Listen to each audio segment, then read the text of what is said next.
So, for the first time ever, I'm going to call this meeting to order because Eileen is attending remotely. So, now typically Eileen would read that nice little blurb about select board meetings and how to behave, and she sent it to me and I couldn't print it out, so instead I'm going to summarize it and say that basically this is a meeting in public, but not of the public, right? So it's our meeting. You all are welcome to be here, but it's our meeting, and there'll be plenty of opportunity for people to participate if they would like. Especially if they're offering opinions about select board matters. That's the important piece there. Okay, also order will be maintained, as always. Rules after we have our discussion. Public can comment. You can make your comment to me or to all of us as a group. And then there's a whole nother little blurb about basically the summary is be nice, like let's be nice to each other, you guys be nice to us, and not be rude and that kind of stuff. Please don't use chat to talk, you people who are online, and remember that we're on camera. And then the other thing I wanted to add to it was a quote that I found about small towns, and I just wanted to add that. This is by Beth Streeter Aldrich, who is an American author in the first half of the 20th century, and the quote is, "It takes a small town to keep you humble." And so that's kind of what I'm going into this with. Never having done this before, I feel very humbled to help facilitate this meeting. So there we go. Any adjustments to the order of the agenda? I have none. Nope. No, I'd like to add a quote that is in the same vein, I think, although differently expressed. It's from Peanut Kennedy, who was the Speaker of the House a long time ago, 70s, I think. And he was a car dealer in Chelsea. And if you went into his office in his car dealership, he had a set of the Vermont statutes on a shelf behind his desk that sort of sagged under the weight of it. And there was a piece of paper tacked to the bottom of it that said, "It's hard to make money in a small town. Everybody's watching." So here we are doing our small town business. So no adjustments to the agenda. What about approval of the minutes? And we have the minutes from our last regular meeting and the minutes from our special meeting where we met to do goal setting. Do them separate, because I wasn't there. Yeah, that's a good idea. Let's do the July 24th first. Make a motion to approve the minutes of July 24th, 2024. Second.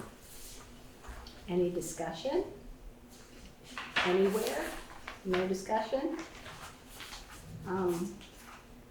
So now what do we do? What do I do? I say, Hearing none. hearing none. All in favor? All in favor? Aye. Aye. Aye. Okay, great. That's what it is you say. Hearing none. All in favor. Okay. So the next one would be our special meeting for goal setting. I move to approve the minutes of July 29, 2024 special Putney Selectboard meeting as drafted. A second. Okay, any discussion? The only thing I would like to do is to just read into the record the things that we said we were going to do, because I just would like to let the public know what those things are, because we worked really hard. We just had a lot of discussions about what our priorities should be, and by the end of the meeting we left with various ones of us committing to do different things. Nate is going to work on the Recreation Department Committee, a new committee. Eileen is going to work on the alcohol ordinance, facilities use policy, and the alternate transportation committee. Fletcher is gonna work on the solar advisory committee.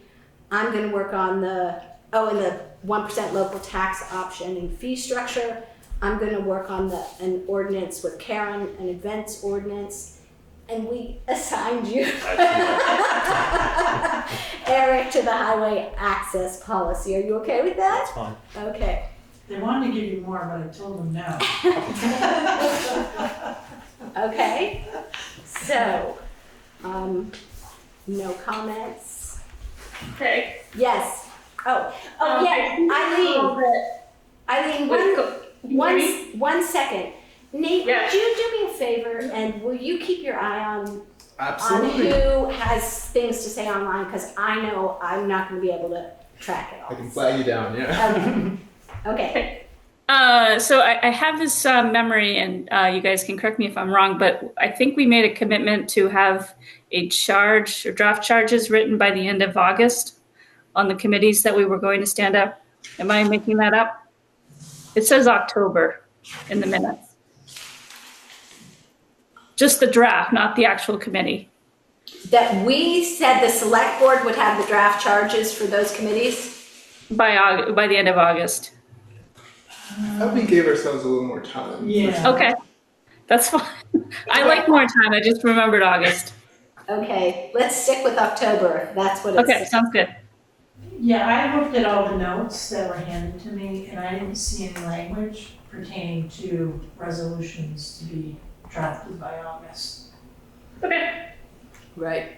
That would be a lot of work in the next 2 weeks. Right.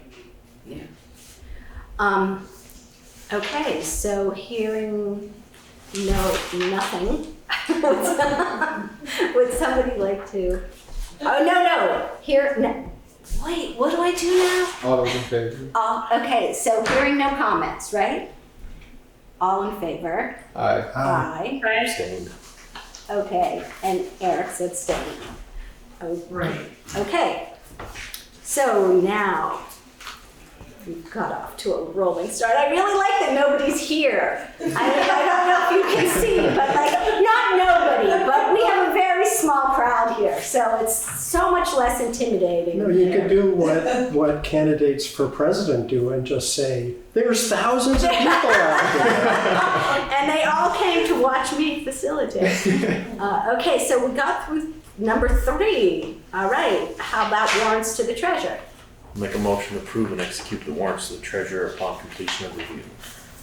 Second. Okay.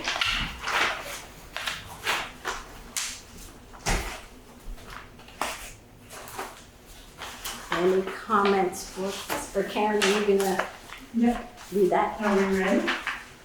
So payroll warrant dated August 9th, 2024 in the amount of $30,215.35. In this warrant,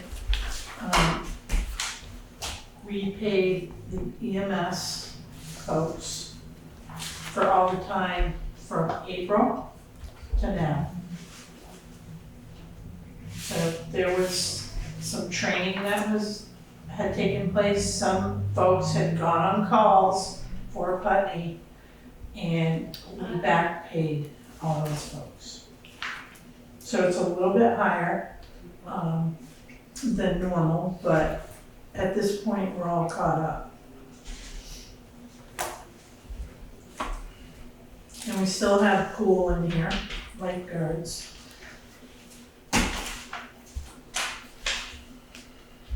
Okay, and any other questions? Just put it on the record that I have a check here from the fire department. Alrighty, are we gonna go to the next warrant and do them together? Yes. Okay. So accounts payable dated July 27 through August 9th, 2024 in the amount of $83,584.59.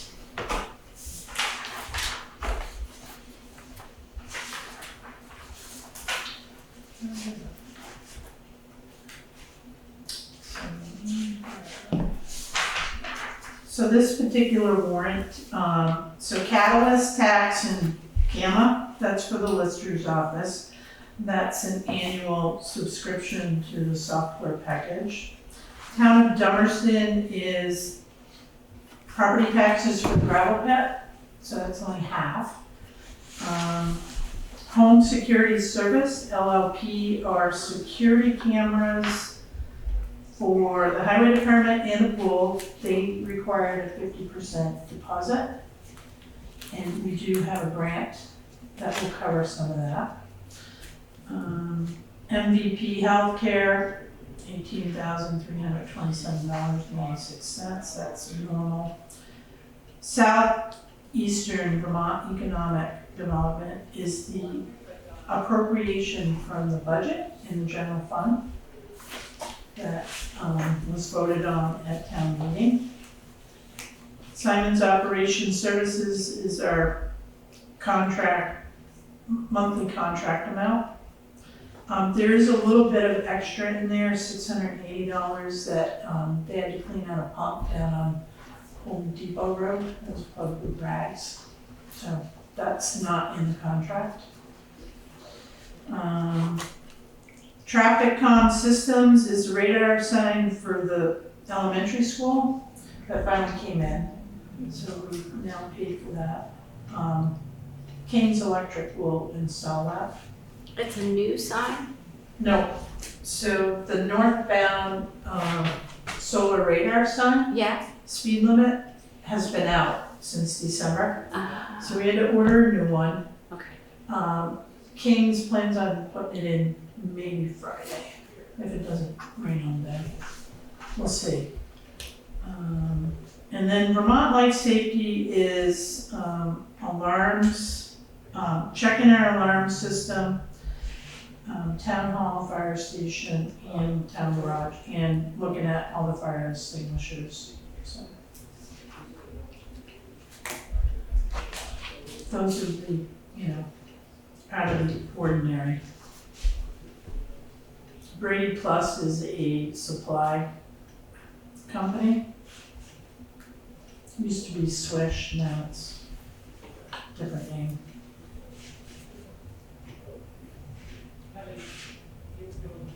Doesn't look like much, but it is. I'll just put it on the record. I have the contract Mullen check in here. Oh, you Put it out again. there, yep. Really? As Fletcher said, Yep. you can't make money in a small town without everybody seeing it. Okay, any other questions? So, do I have to read it He all? moved to You approve moved, it after you second- review. Well, I moved after review. Okay, so now So- do we have to just say all in favor? Do we have to read it again? Okay, all in favor? Aye. Aye. Any opposed? Okay. So moved.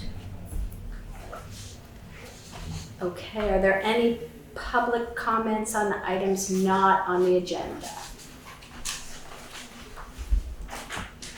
Very little public to comment. Okay, great, I like that. That's an easy one. Check that one off. Town manager's report. Where is it? There it is. All right. So, highway department projects, we have a request for bid for municipal roads grant program, $35,500. Town match is $8,875.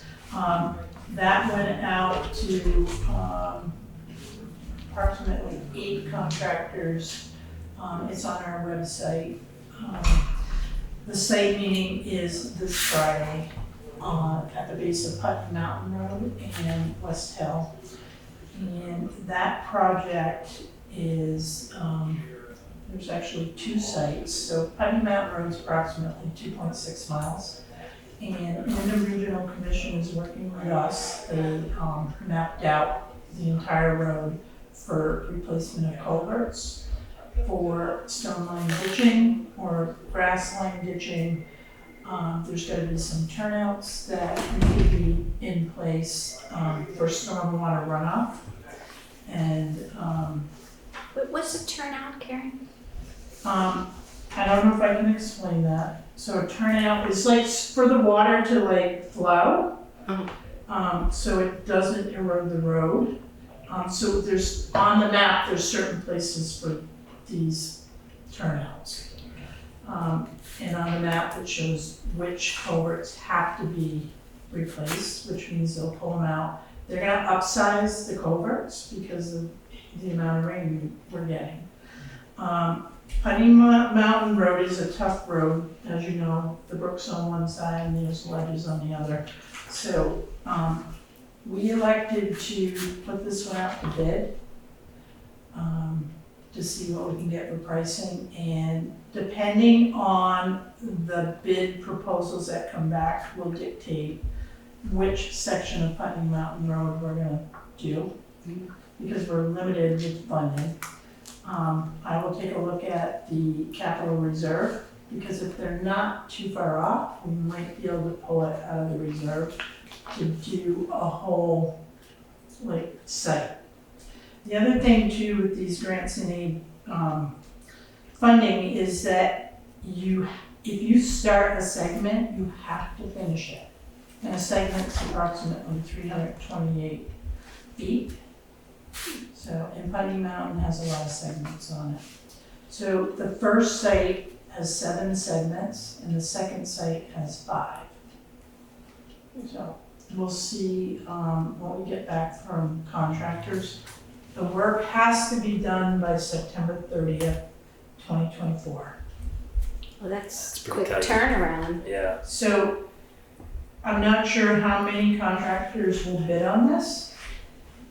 And I'm sure their schedules are full already, but if somebody can move projects around, you know, depending on the rain too, you know, contractors may be able to fit this in. But that's where we're at with that project. The second grants and aid project, which is approximately $24,000, our highway department is going to do that project. And it's looking like Signal Pine Road is the proposed project. And if there's any money left over, they'll go to a different part of town and finish the grant. So I'm very thankful for Windham Regional Commission Jeff Nugent for working with us. It's a small amount of money out of the grant that we contracted with them to do, but I think it's very helpful for Lenny being a new highway superintendent and having the support. So, Does anyone have any questions? well, that project too, Peg, has to be done by September 30th. What? And these are because of grant funding. Yeah, so what happened with the first project, so that's a grant from fiscal year '23, but because we got that big storm in July, the state backed up the deadline to get that grant finished, because a lot of towns were already trying to put roads back together. And they didn't have time to utilize the grant. So they pushed the due date back. And unfortunately, we had 2 back-to-back grants that we now have to get done. With the transition too from Brian Harlow to Lenny Howard, that, you know, he wasn't prepared to like take this on, but he's got some help. The crew's backing him up and supporting him. And again, with Windham Regional, I think we're gonna be okay.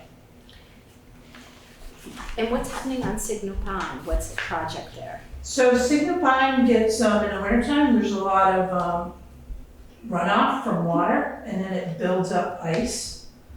And it's been a problem for a long time. So they're gonna do some ditching there as well.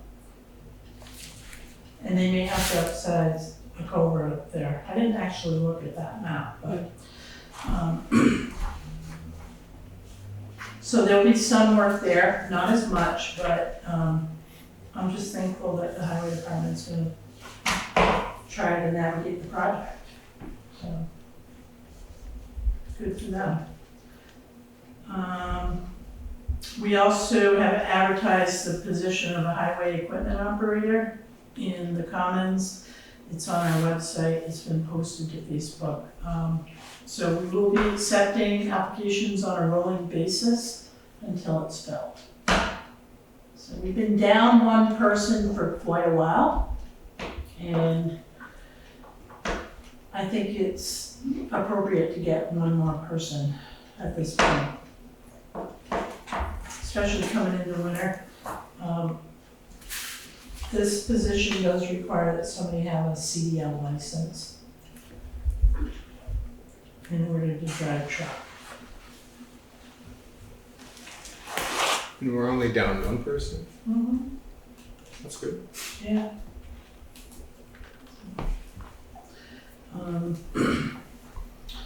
Pool is closing on Saturday, August 24th for the season. Oh, don't say that. It is, okay, because I know. school starts, I believe it's the 29th of August. So it might be the 28th, but it's in that time frame. But I know, it's like, Wow. yeah, It was a quick summer. it was quick. So as a delinquent tax collector, there's a new tax sale procedure that went into effect by the state of Vermont. So municipalities have to allow a payment plan prior to tax sale. Don't we do that as a matter of course? I mean, don't we usually, you counsel people and try to get them on a plan? Yeah, I try to, but, you know, it's a two-way communication. Yeah, I know. Um, Old lead a horse to water thing. Yeah, so I'm gonna do my best to send out letters along with the new statute. I will send them certified, just so I know people receive them. The other thing too with tax payments is that if someone's behind a considerable amount, you have to try to get them caught up in a timely fashion, but sometimes it doesn't work in their favor. The other thing too is if somebody defaults on a payment plan, then we can go to tax sale. The problem with this state statute is that if I have somebody that defaults like 2 months, I'm not gonna send one property to tax sale because it's gonna be too time consuming. You know, and then somebody, you know, 4 months down the road doesn't pay, you know, so having an actual tax sale, you'd like to have like, you know, a good amount of properties. I mean, four is good. I mean, it's a process to do a tax sale. So doing one property at a time is gonna be a nightmare. So I'll look at that a little further. Who handles the tax sales? Larry Slicen. We haven't had a tax sale since 2018. And I can tell you there's like 2 properties that are 4 years behind. Our policy states 1. I've been lenient in doing 2, but it doesn't do anyone any favors. You're just digging the hole deeper. Yes. So I will work through that process. And I'll keep the board apprised of what's gonna happen. IT request for bid is due on August 12th. This is the second time this proposal has gone out. We only received 1 proposal bid in May. I will say that this is a very lengthy process and it's like taking a lot of time and energy. I've had people here, vendors come here. We've spent an hour looking at, you know, the system. taking them down to the fire station, looking at that system. I did receive a 63-page bid proposal from a vendor in India. Did they come take the tour? No. So, my process too is, you know, you throw out the low and the high and then you look, you know, in between, right? So it's been an interesting process. I've learned a lot. And we've had a few people come here to do a site visit, and so I think there's some potential. But I will say that we need to be prepared, because what we're used to won't be the same moving forward. What do you mean, what we're used to? So the cost to have good IT services, Right. and it's not just services, but it's actually managing the system and the software and the licenses and doing a capital plan with us. So it's more than just like when we call and we have a problem and they fix it. It's gonna be a lot more than that. So. And also, in the future, like when we renovate, you know, some of these companies will do a phased estimate when we get to that, you know, when we start looking at what do we need when we renovate, you know? Because we don't have an IT room. It's like that should be in the renovation plan. Where are you putting all the IT equipment, the server, you know, the wiring and all of that stuff? So they can help us with that. The right vendor can help us with that. So. Are there folks IT vendors who specialize in municipal IT? Yeah, I met with one yesterday that works, well, most of them work with different municipalities. Uh-huh. The thing too is like, do we need 24/7 IT services, or can we live with, you know, 5 days a week? And then if we have an emergency, you know, somebody's gonna call us back. You know, so those are questions that we'll ask ourselves when the proposals are in and they're all scored, because you'll get a copy of that too. Because I don't expect you to be sitting there going through all those proposals, unless you want to. I'm not getting any. That must be a no. But it's quite the process. The last thing I want to say is, so the state office primary election is August 13th, which is Tuesday. There is a sandwich board out front. It's been on social media. It's on our website too for information. But the last day to request absentee ballot is Monday, August 12th. Absentee ballots may be returned up until the polls close at 7 p.m. on election day. And before election day, drop ballots in the secure box in front of the town hall. On election day, you have to bring your ballots to the Putney Fire Station. That is the location for elections. So quick question about that. Sure. So if we wanted an absentee ballot, we would have to come and get it tomorrow. Probably, because he's not gonna be here. No one's gonna be here on Friday, right? That is correct. Okay, so come get your absentee ballots. Polls are open Tuesday, August 13th, 10 a.m. to 7 p.m. at the Putney Fire Station, 21 Carl Snyder Drive. And if anyone has any questions, you are to call the town clerk's office, talk to Jonathan Johnson. He's at option 387-5862, or talk to his assistant, Rachel Ryan. Important, that's very important. It is very important. Yes, that's all I have, folks. Thank you. Any questions for Karen? No? Okay, thanks, Karen. You're welcome.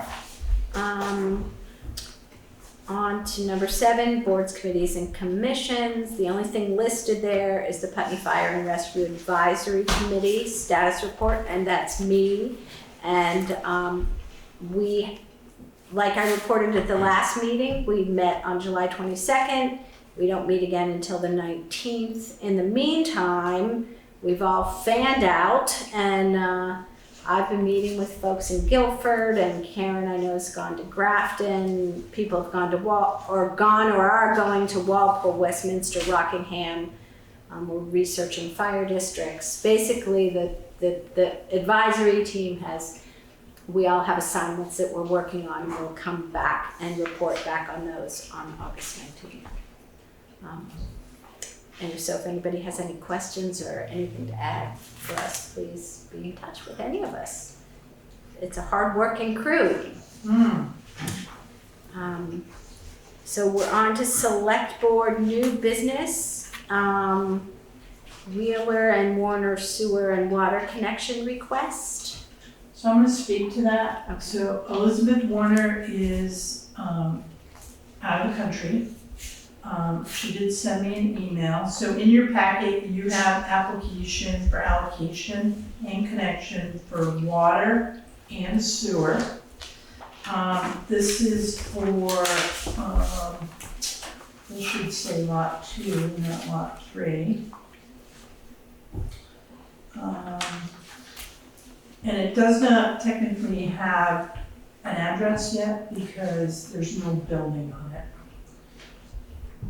And as soon as the driveway is approved, then they will get an E911 address.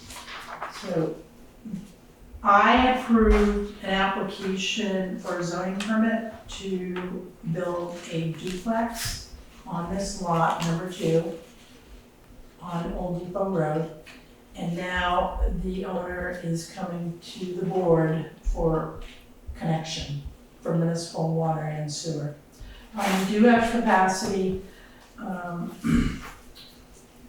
Elizabeth sent me an email, which I would like to read into record. That's okay. Dear Putney Select Board members, we are working hard to generate gentle infill housing in the village of Putney.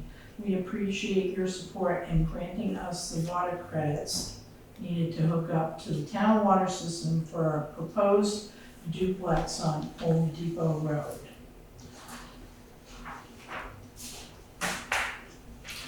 So it is residential. We do have capacity at this time. I recommend that the board grant the allocation and connection. What will happen is, if that happens tonight, I will notify Elizabeth Warner, let her know. But application fees have been paid, so we still need to collect the connection fees along with the water bond debt retirement, which has been a burden and a barrier for some people wanting to hook on to water and sewer. I know we've had this discussion before, and I think we should consider reviewing the policy at some point, sooner than later. Eileen. Yeah. So I just clarifying. We're just approving the duplex with 2-bedroom units right now because there's an email here from Michael Marquis about an ADU with 1 bedroom. Yes. So yes. The ADU we are not gonna. I'm not recommending connection at this time. Okay. All right. That's all. Yeah, I have to abstain from this one. okay. Anyone else have questions, concerns, comments? Anyone in the room or online? Karen, you have this proposed motion in two parts. Why are there two parts to it? Because you folks usually split it up. Right, Eileen? Yeah, well, because it's one for sewer and one's for water. Yes. Okay. Yeah, it just made it, but because my brain worked that way. You can do whatever you want. Okay, so I'll make a motion to Wanna- approve the allocation connection for 41 Old Depot Road. You said lot 2? Lot two. Lot 2. the sewer Sewer and water. and water connection. Yep. Okay, I second. okay. Any further comments or questions? No? Hearing none, all in favor? Aye. Aye. Aye. All opposed? One abstention? Okay. Thank you. Okay, so that so now we're on to the HUD grant letter request by Kate. Kate Thank you. Kirkwood. Yes. My name is Kate Kirkwood. My field is childhood lead poisoning prevention, but I don't work on the medical side, I work on the housing side. And my story starts back in the early 2000s when I was in New Hampshire as a college business professor doing some consulting on the side. And the city of Manchester called and asked if I would come and work with them on some funding they got to get landlords and other property owners to make their properties lead safe. And it turns out the reason for doing that was that a 2-year-old girl had died of lead poisoning in Manchester in the year 2000. Happy to talk more about that offline if anybody wants to talk about it.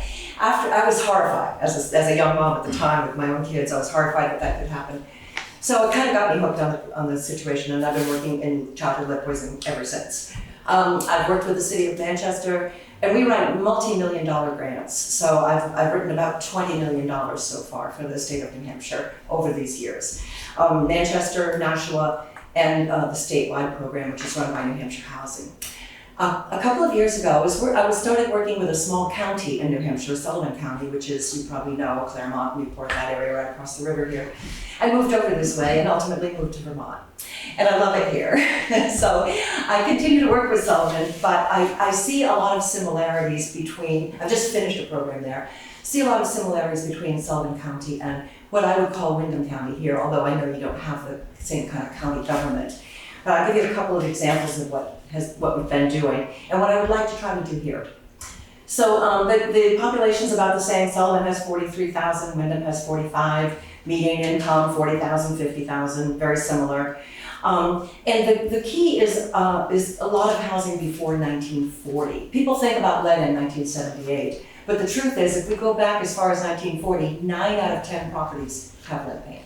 So if you think about our population of buildings here, it's a good majority of the population. So what I know is, I've got some data from Vermont. 59% of the housing stock was built before 1978, but 30% before 1940.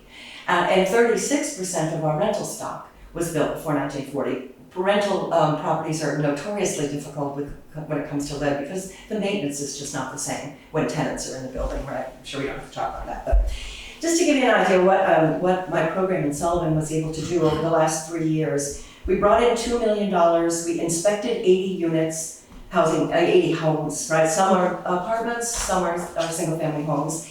We abated 70 of them, meaning we permanently removed the lead. We trained 400 contractors. We created 25 jobs, obviously increasing the workforce. We did things like work with the House of Corrections to get folks who were about to come out these lead certifications so that they could work in this field, reduce recidivism, increase the job force, work with colleges, technical schools, etc. Improve the tax base, obviously. But the part that really moves me is 20 of the 70 units were not habitable when we took them over. They were just vacant properties. And so we turned them into nice, affordable housing. Working with investment landlords in some cases, working with private homeowners in some cases. And another 20 of them had lead poisoned children living in them, who are now living in safe homes. So I'm really passionate about this work. Since I came to Vermont, I'm also a training provider. I train lead abatement contractors. I am a lead abatement contractor myself. So I started working with your health department, your lead and asbestos program here. So I'm well known to those folks now. And I know that they test 75% of the kids here in Vermont, which means we can identify homes that already have sick kids and get in there and get the work done before these kids get sicker. I mean, I don't know how much you know about lead poisoning, but you know, it damages IQ, it's permanent brain damage, it's a terrible, terrible thing that happens to these kids. So, very excited about this idea, and we've got, there's only 2 programs in the state of Vermont so far that do this. There's one in Burlington who's out of money. Maybe they'll apply again, I don't know, but right now they have no funding, and they're only limited to Burlington anyway. And then there's one more, the Vermont Conservation Board, run by a guy named Matt Hill, who I work with all the time because I'm a training provider, so I provide contractors to him.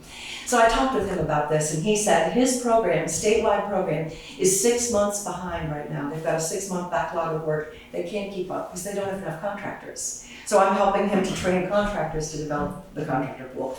So anyway, I see an opportunity here in this area, but the thing that got me really excited, and then I'll be quiet, was just recently, like in the last few weeks, HUD announced what they call a capacity building grant.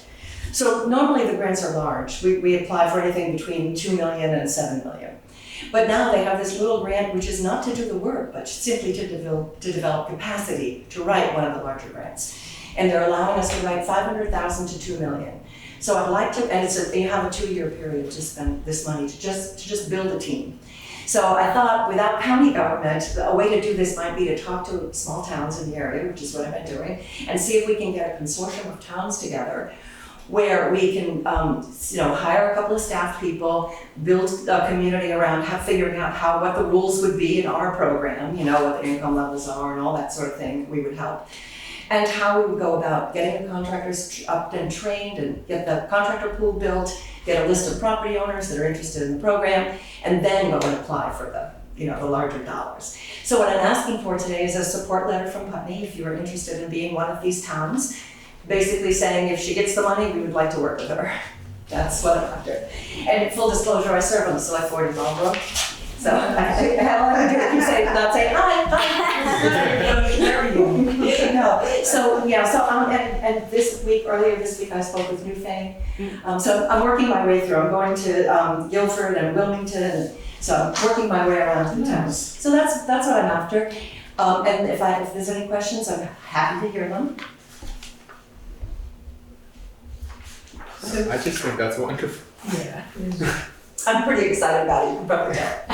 I've been doing it for years. I don't know how many programs I've run now, but I think this would be a great thing for this community. And I'm here, so I'd like to.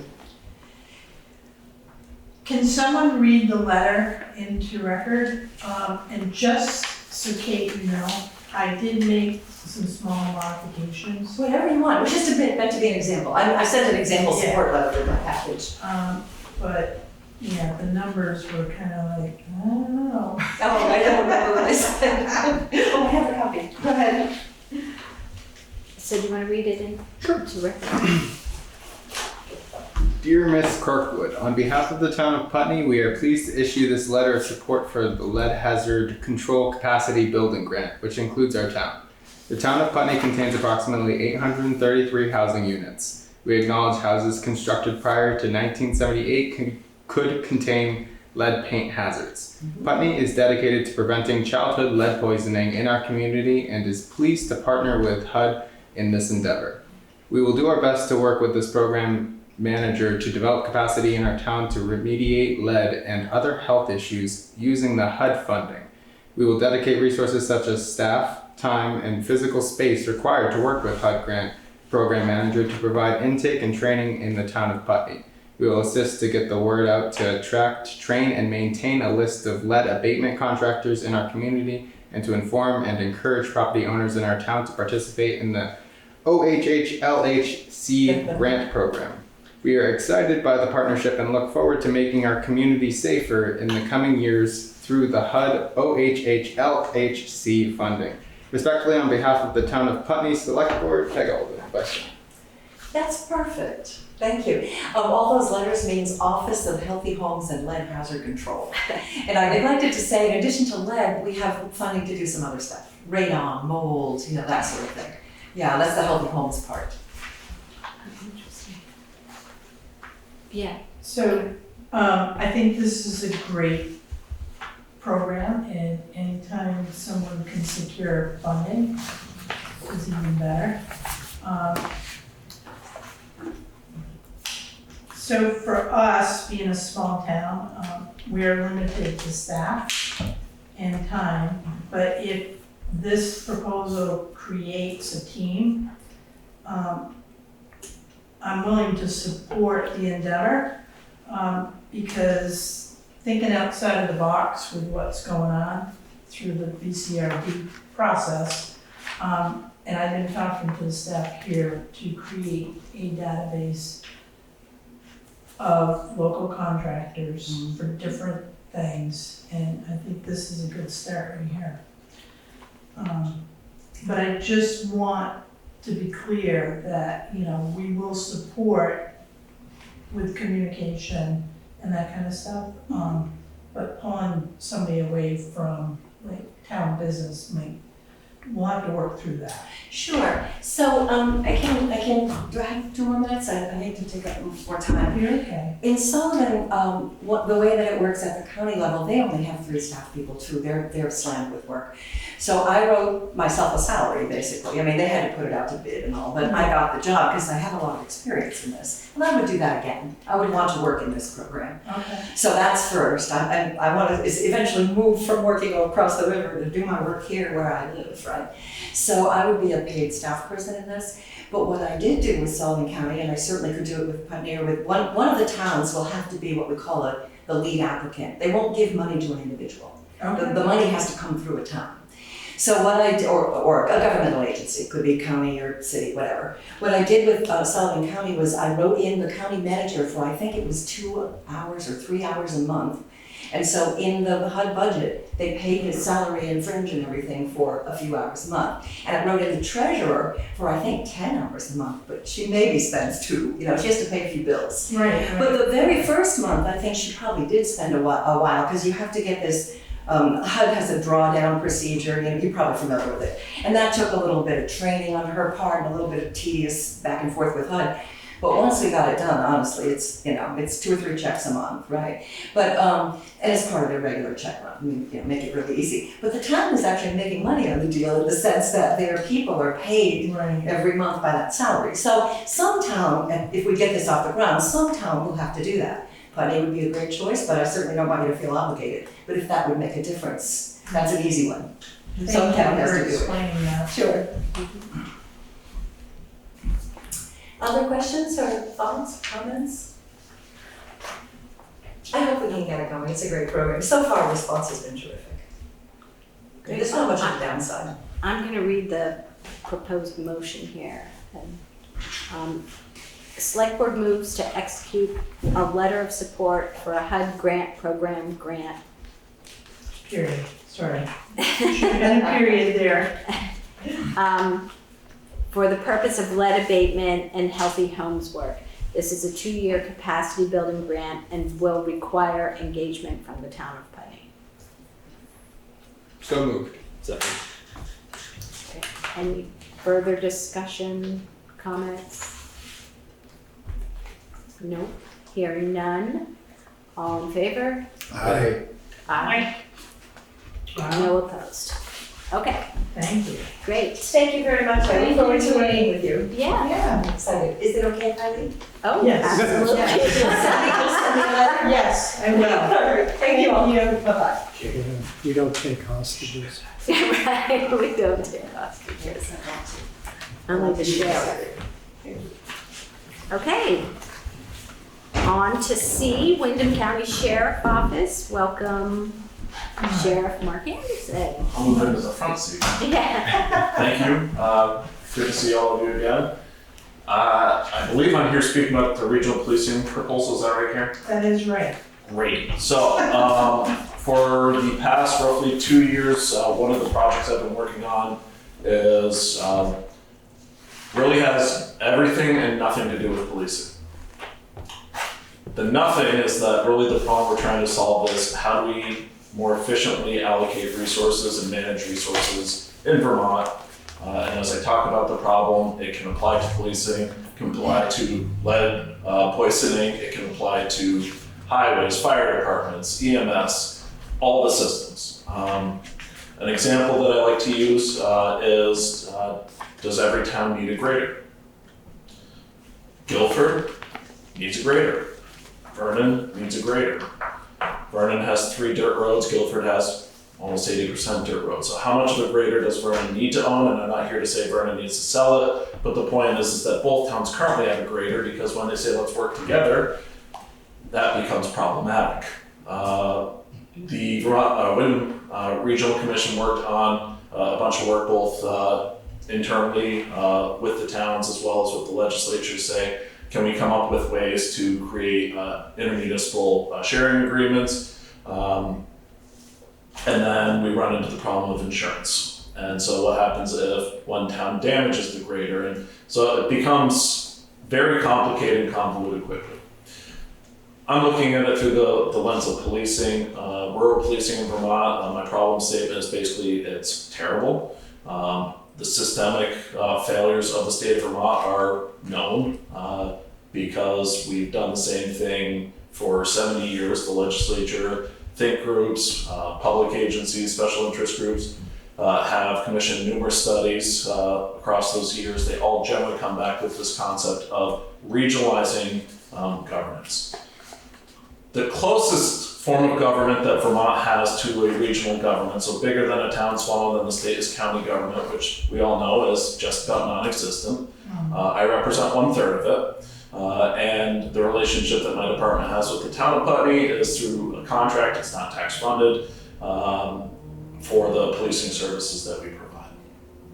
So, state of Vermont established the Vermont State Police, who are funded through the general fund and other sources, who are broadly responsible for promoting the policing of the state of Vermont. If you can define what that means, that would be great, because I haven't found very many people who can provide a definitive answer. The project that I'm proposing, we endeavor on, the towns in Windham County that are interested in this endeavor, is to say, let's come up with a way that numerous years of research have pretty much pointed to the same solution, to say, let's develop regional government. Vermont has a unique problem in that most towns get frustrated with the county because there's no significant representation of a town's budgetary interest in the county budget. Again, my county budget pays basically for my building and 2 staff members, and that's about it. And so in that case, there is no funding. In fact, we're prohibited by the Supreme Court ruling for providing policing through the county budget. What I'm proposing is, how do we come up with a way that governs regional service, such as what I provide, in a way that allocates funding fairly to towns to get the services people expect. So, in summary, over the last 2 years, I've worked with the town of Putney, specifically Karen, whose help has been incredibly beneficial for me, because I get to see the municipal lens through Karen and some of her counterparts, but I usually call Karen first. We started a partnership between the town of Putney and Westminster. This is all within the contractual realm of things, to say we can provide a better service through the contract model to the towns of Putney and Westminster. That was, what I'll say, is probably the first step of our regionalized concept, to say Putney pays for 40 hours, Westminster pays for 40 hours. Let's share one deputy between the 2 towns that are geographically located in convenient ways. What I've been gathering from both towns' governments, as well as the public from both towns, is that they really like it. We are on year 3 with kind of a oops in between last year, and that was what I'll just summarize as communication and misunderstanding. So we're back into it, we're doing the thing, people are happy again, which you're all elected officials, so you know what happens when people aren't happy. You hear about it, and that's going well. The next program we created to kind of further this is our regionalized animal control program, which again came from Karen, because she said, would you guys do animal control about 5 years ago? And we said, let's explore it, but let's also explore this with the regionalized concept. And so what we have right now is, I believe, a partnership of 10 towns who share an animal control officer who's a certified veterinary technician, which means she can operate in ways that even my deputies aren't trained to recognize animal welfare, neglect, abuse, and cruelty cases, and support the town in furthering things through the criminal justice or civil process justice systems that exist for animal issues.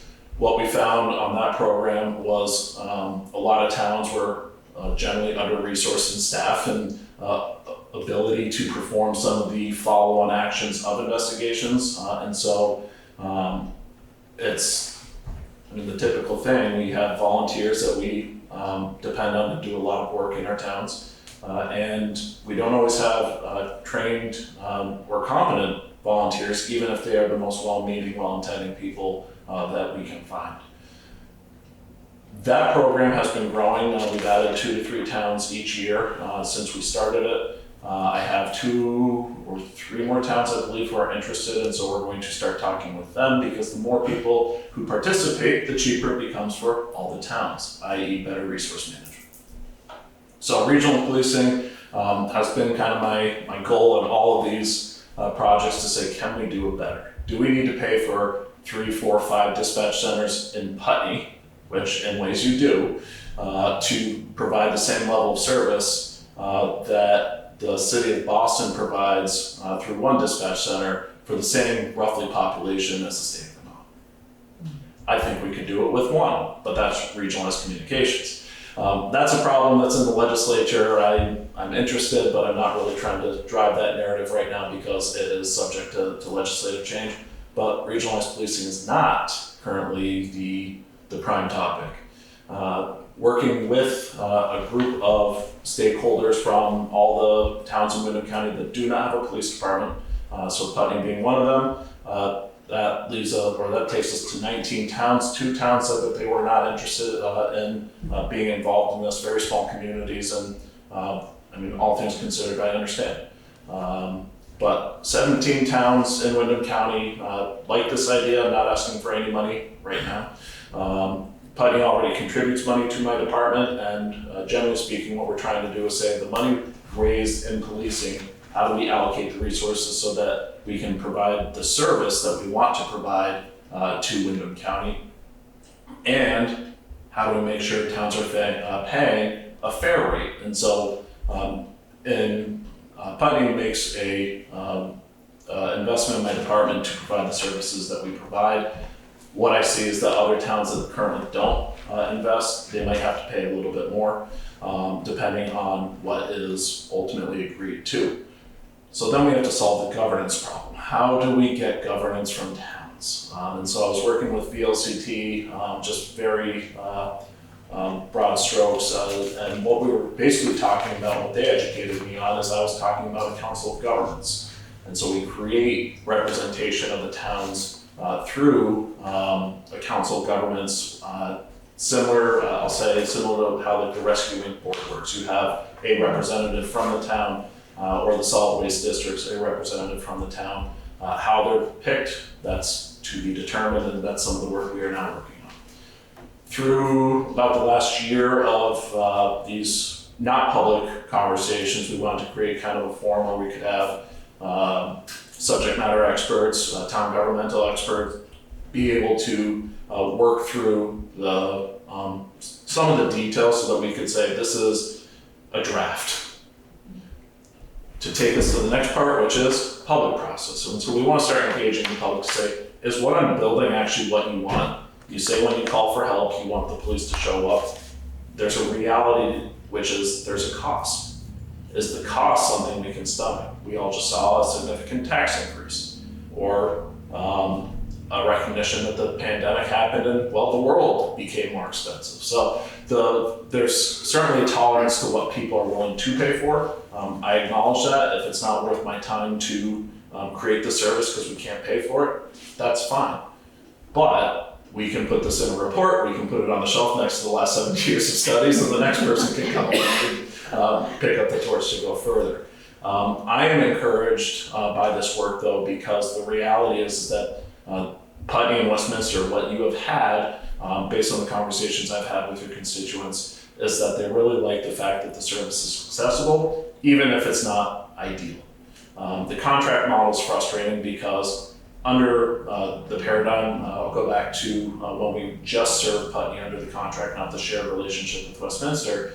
If we were in Westminster or we were in Dummerston, but we weren't on your contract, well, we're not there right now. Because I have an obligation under Vermont law to service your contract according to those laws. So I have an obligation to deliver the water just like the water company if I were contracting for water and the water doesn't show up, you get upset. Basically, can we do better resource management? I think we can. What we will be doing is trying to bring about, not committed to an exact number, but I'll say roughly 4 road shows. So we want to go out to different parts of Windham County and have public meetings, invite select boards. We'll reach out to representatives and senators to also push it out through their message channels to say, let's talk about this, let's ask questions, let's brainstorm issues that we may not even be aware of. I can speak from the subject matter expertise I have, but it doesn't necessarily mean I have all the answers. What I really don't have, and again, I really appreciate Karen for, is municipal government experience. Never done that. And so one of the funding systems that I thought would make the most sense to me, Karen actually said that's a lot of work, and if we did per capita, this would just be easier. And then everyone in the room was like, yeah, what she said. So we're trying to start tapping into the knowledge base of Windham County to say, does this make sense? Do we want to ask the legislature to establish a pilot project that allows us to move this forward in a way that starts allocating resources more effectively, which then ultimately the long-term goal is we make things cheaper. That is the dime speech. I tried to condense 30 minutes down into a few minutes for you. I'm happy to answer any questions either here, I can also go offline with anyone, but I'm also looking to focus some of this towards the public process.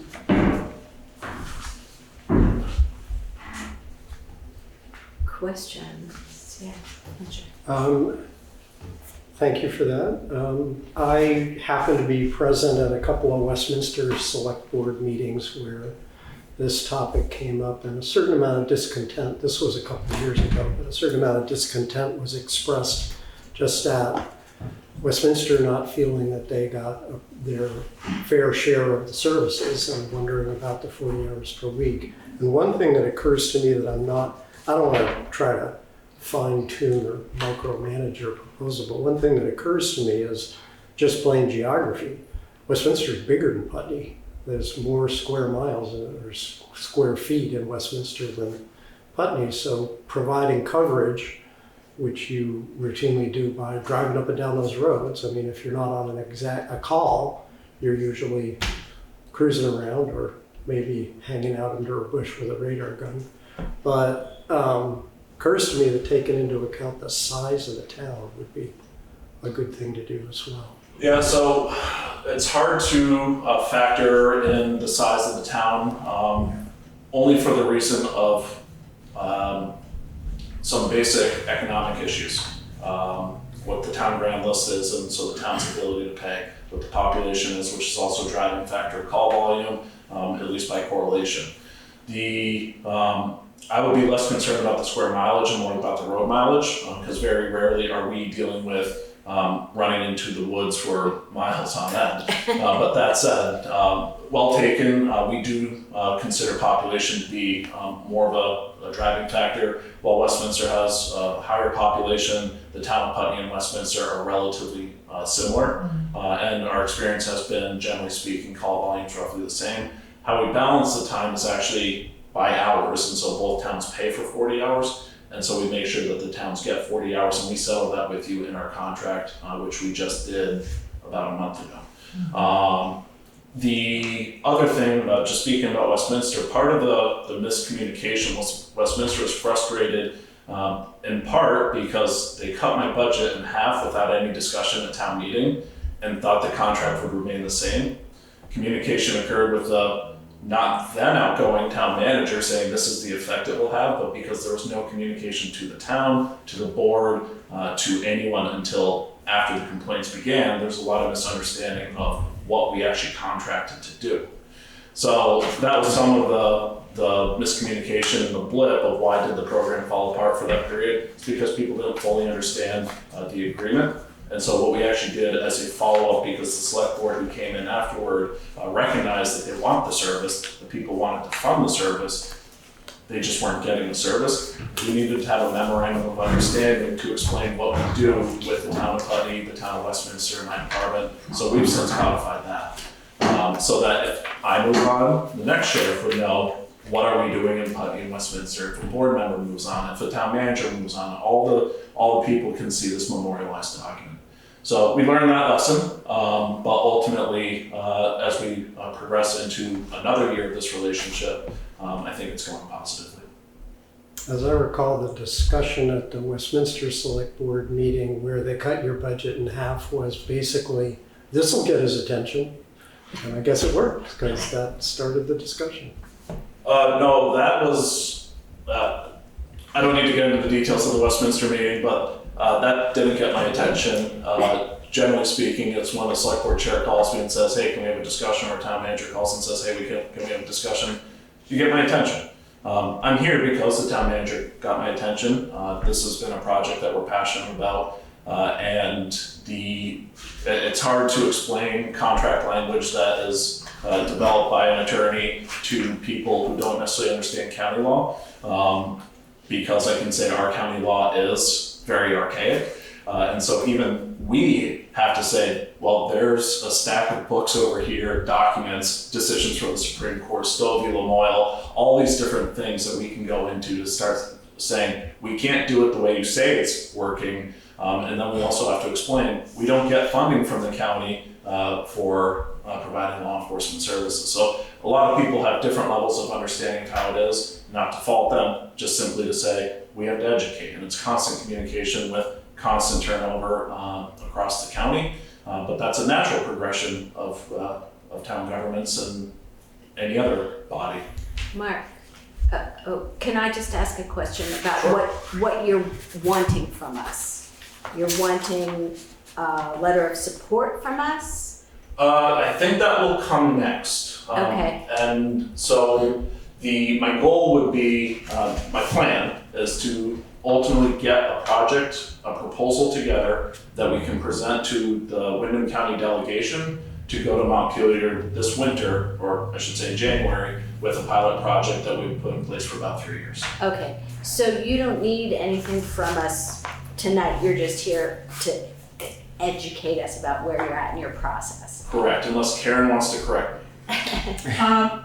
Can I know Eileen. Yeah. How did Eileen goes first? Okay, and then I'll- Eileen, Yeah, you might have answered my question already, and maybe I should talk to you more offline. But it does sound to me like you may be trying to change the structure of the county government somewhat, and I'm totally in favor of that.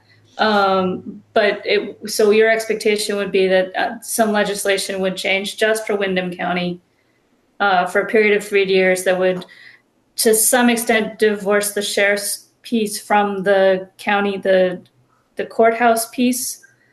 Is that kind of where you're going? What I'm proposing is that we create a funding mechanism that allows me for stability to provide the service, and so we can train and deploy the resources to the towns that we serve in a way that makes it less volatile for me. But what it also does is provide that continuity of service to the towns. And yes, we would, at least for the pilot project, at least the tentative plan is look to leverage some of the existing structures of county government to do that, but in a way that is endorsed by the towns, whereas right now it is not endorsed by the towns, as you're aware. Yeah, you were talking about some kind of governance structure, which is not the way that obviously the county works right now. Right. I can talk to you about it offline some more. It's intriguing. I like it in concept. Thank you. Karen? So I want to make a comment and thank Sheriff Anderson Anderson. I was at a meeting, a month and a half now, with other constituents from various towns in the county. And I like what I'm hearing. We've been hearing it a lot. I support what the sheriff's department is trying to do.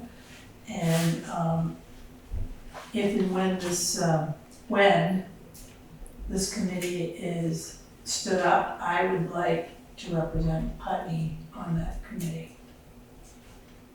Because I think it's important, because people are thinking outside of the box right now. And, you know, we've talked about districts, we've talked about county. This is big. I may not see the change while I'm here, but it's in motion. So, and I think it needs to stay in motion and needs the support. And I had asked Sheriff Anderson, how many people do you need to make this committee? And it was like, so the committee, which is who I'm going to be hoping to help do the work to develop the plan with the input of all the people, we're looking for somewhere between 7 and 11 participants. And just with the relationship we've had with Putney, especially with Westminster and Putney, and then also with relationships with the Regional Animal Control Program, what we'd like to do is find people who understand what we're working on, so we're not re-educating as new people join for various reasons that are totally understandable. the other thing too about pilot programs, which I love the idea, and I wish the state would do more of it, instead of just passing a law and just handing it down to the municipalities. Because right now is a challenge, and it's been a challenge for a while. So I support what's trying to be done in this project. Great. Super interesting. We'll look forward to hearing when you're at your next phase. Yeah. Thank you. So I guess Karen did correct me. I did have one ask, Yes. which is no significant commitment other than the commitment of a person, which is we're just asking for a representative from the board, which Karen reminds me we're going to ask for someone just to be able to represent Putney as a member of this task force, whatever we call it. I don't know. There's technical names, I'm sure. Right, we haven't figured that out yet. So do we need to make a motion to support? Yes, I wrote it up. Right, I have it here. I would like to hear that from the board. Okay. It makes a stronger argument for the sheriff moving forward.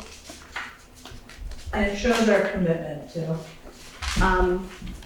So could I change that? How does this sound? The select board moves to support the development of a pilot regional policing project? Is that what it is?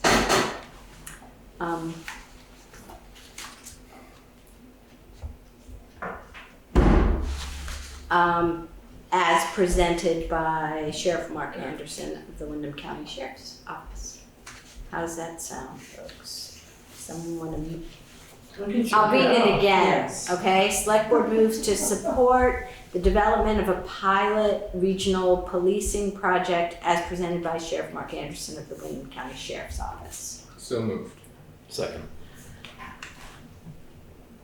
Further questions? Anything else people need to say or hear before we vote on this? No? Hearing no comments, all in favor? Aye. Right. Okay, opposed? No. Thank you very much. Okay. Thank you for your time. Thank you, and I look forward to working with the town more. Great, Thanks, Mark. Take care. see ya. Okay, so next item is Ruby and closing of streets. Hi. Hi again. Hello.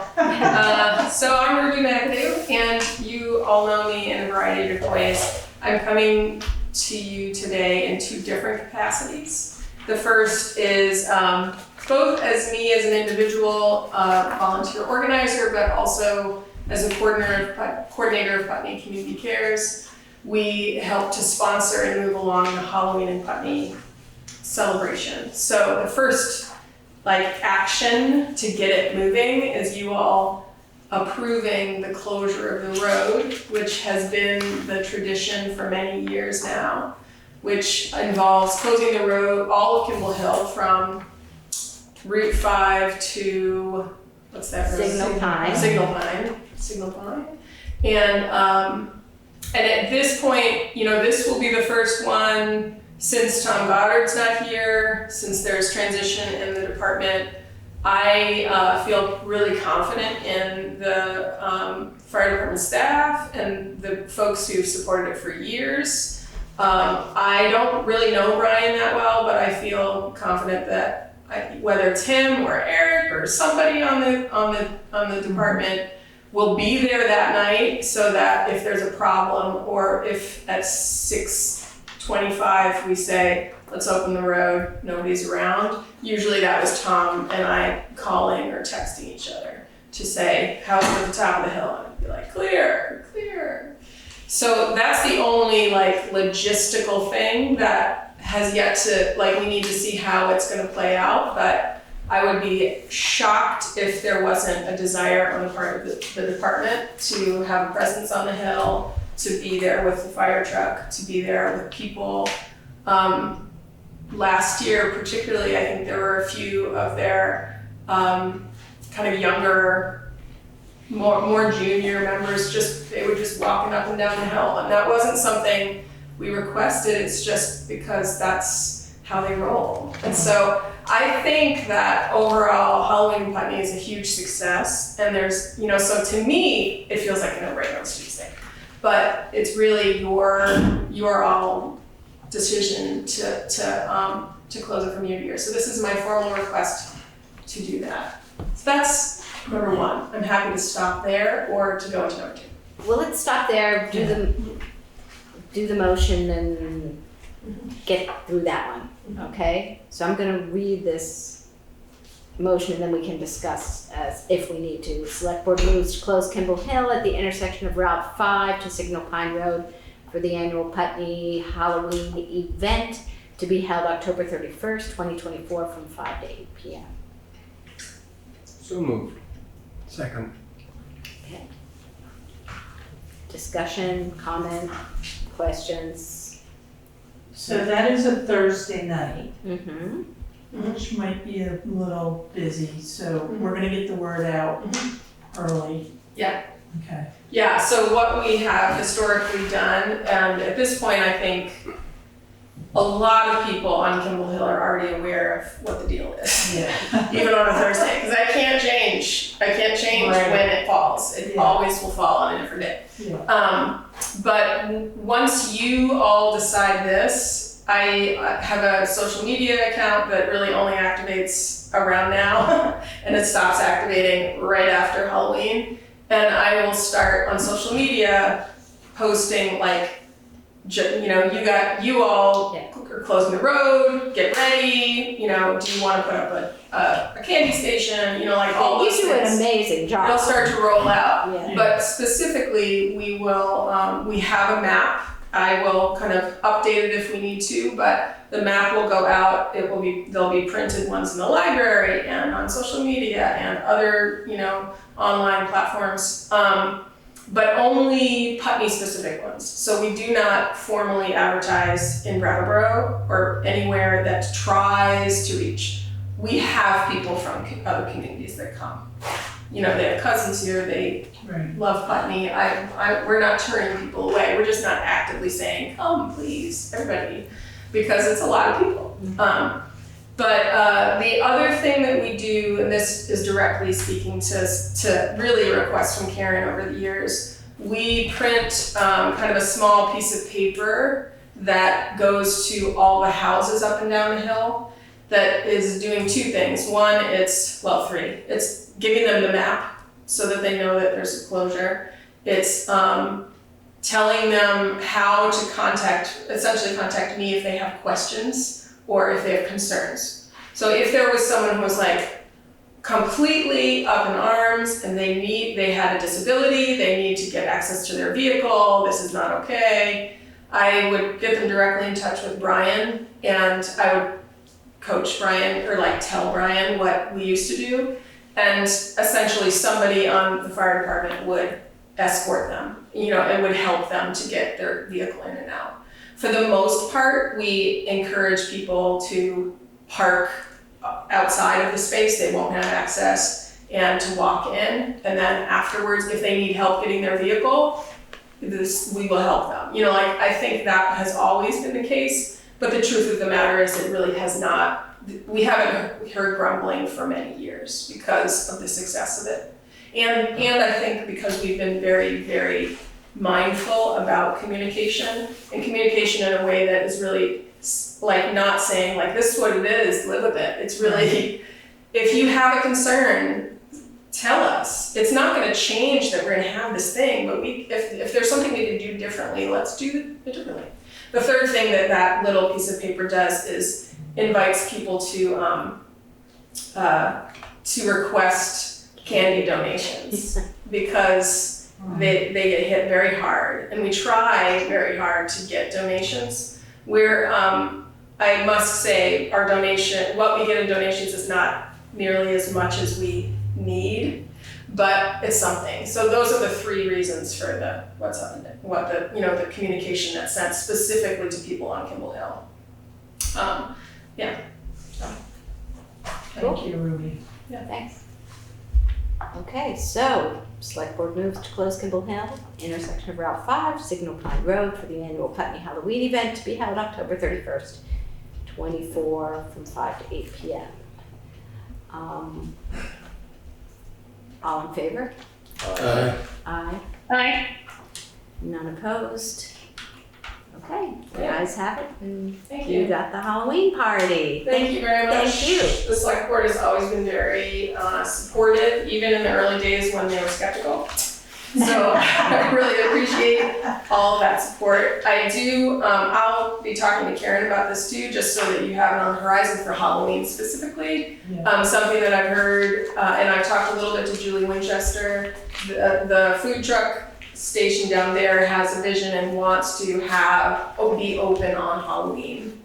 And if that's the case, there are a few factors to that. One is traffic over across Route 5, because people will be crossing over more.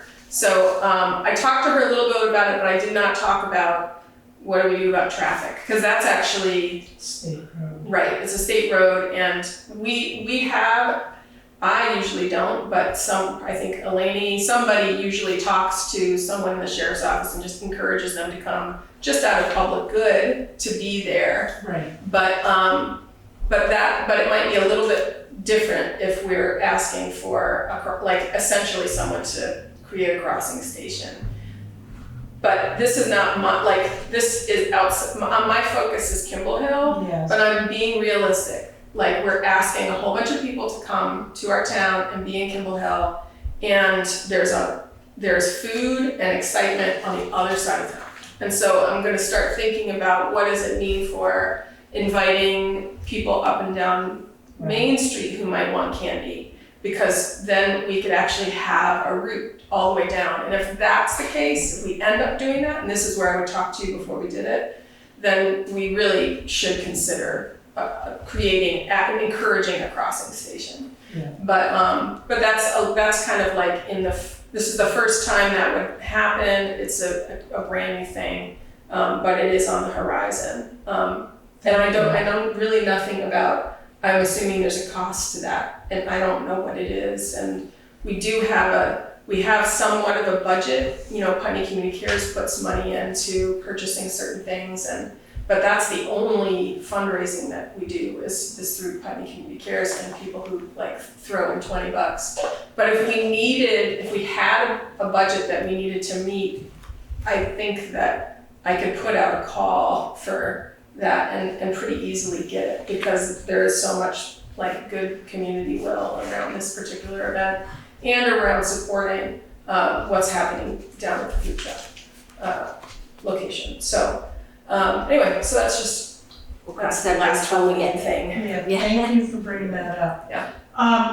Rain date, what, There's no rain date, kids get Halloween candy, is Halloween. and it's stopping wet. The only thing that would put the kibosh or change what we do is ice and cold. You know, like that's unsafe road conditions. We would be encouraging people to have things in their home or do or something, but we would not be switching it to a different day. okay, thank you. Yeah, that's never been. I have no interest in creating something. Okay, the second. Okay, so the second thing, so I'm like changing I'm taking off that hat, I'm putting on a different one. I work for the Putney Food Co-op, and I have for many years. I provide board administration, so I help the board.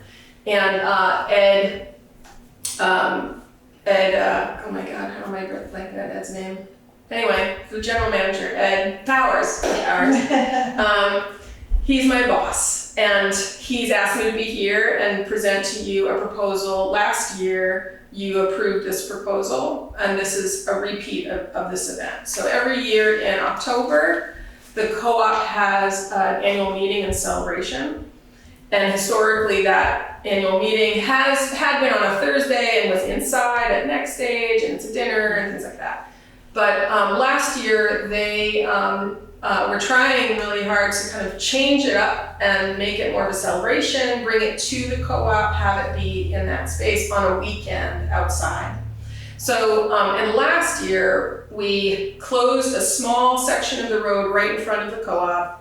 It doesn't interfere with cars going in and out of the co-op parking lot, but it means there's no through traffic on Carroll Brown between Route 5 and the co-op entrance. And last year we had a few food trucks that came, set up, and members were given a token so that they could, get a free meal. If you weren't a member, you could either become a member and get a free token or purchase a token for, $15, $10. I can't remember what it was, but some amount of money. And so that's what we did last year. This year, the co-op cafe deli is a little bit more stable. They had some fluctuation in their staffing, but they intend to do a barbecue and do their own food. So there won't be food trucks, which simplifies it quite a bit and also really focuses in on what the co-op offers, which is kind of what's being celebrated and what's being talked about at the, because of the annual meeting. So there will be food, there will be some kind of farmer's market style music and a little bit of talking. I think that about from 12 to 2 is the timing of the actual annual meeting and celebration. But the road is closed from 11 to help for setup till 3, just to make sure that we're broken down and everyone's out.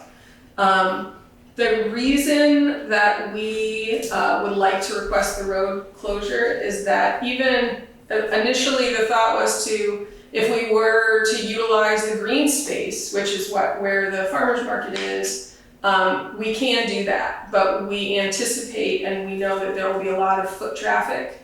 And from a safety perspective, last year, actually quite a few families with young children came. And so having that road closure meant that those kids were running around and like in theory, that can be a problem in terms of the street as well.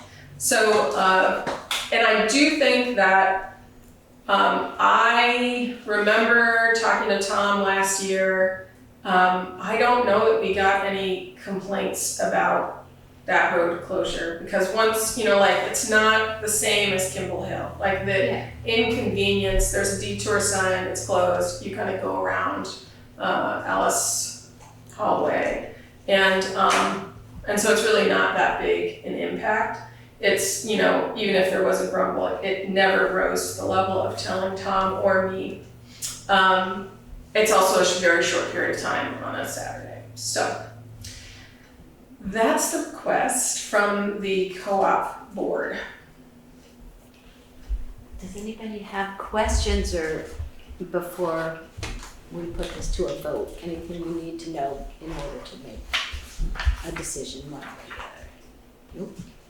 Yes? So again, if it rains, It's an excellent question. I don't think that the board has, I don't know if they've considered what to do. I assume that they will at their next board meeting, which is in, I think, next week, and I'll bring it up then.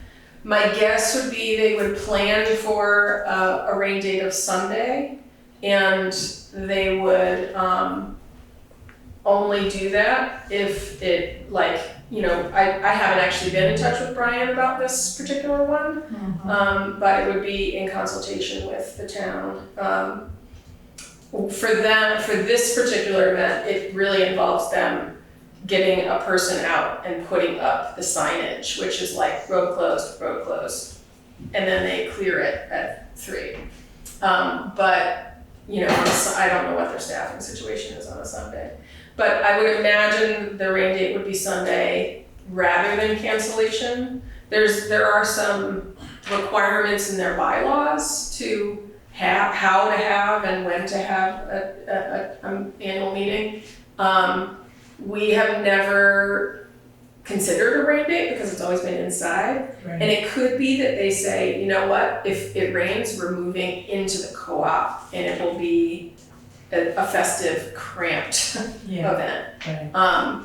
Because it would fill the cafe to the brim if the same people came last time. And it would, you know, it would be too many people for that space, but they would just rotate through. So I don't know, I'll ask them about it, that's a good question though. And I have one more question. Mm-hmm. I'm just trying to think outside the box. Has the co-op ever approached your neighbors, like on the north and on the west side? So Yellow Barn currently is the owner now of the north property. That's a recent transfer.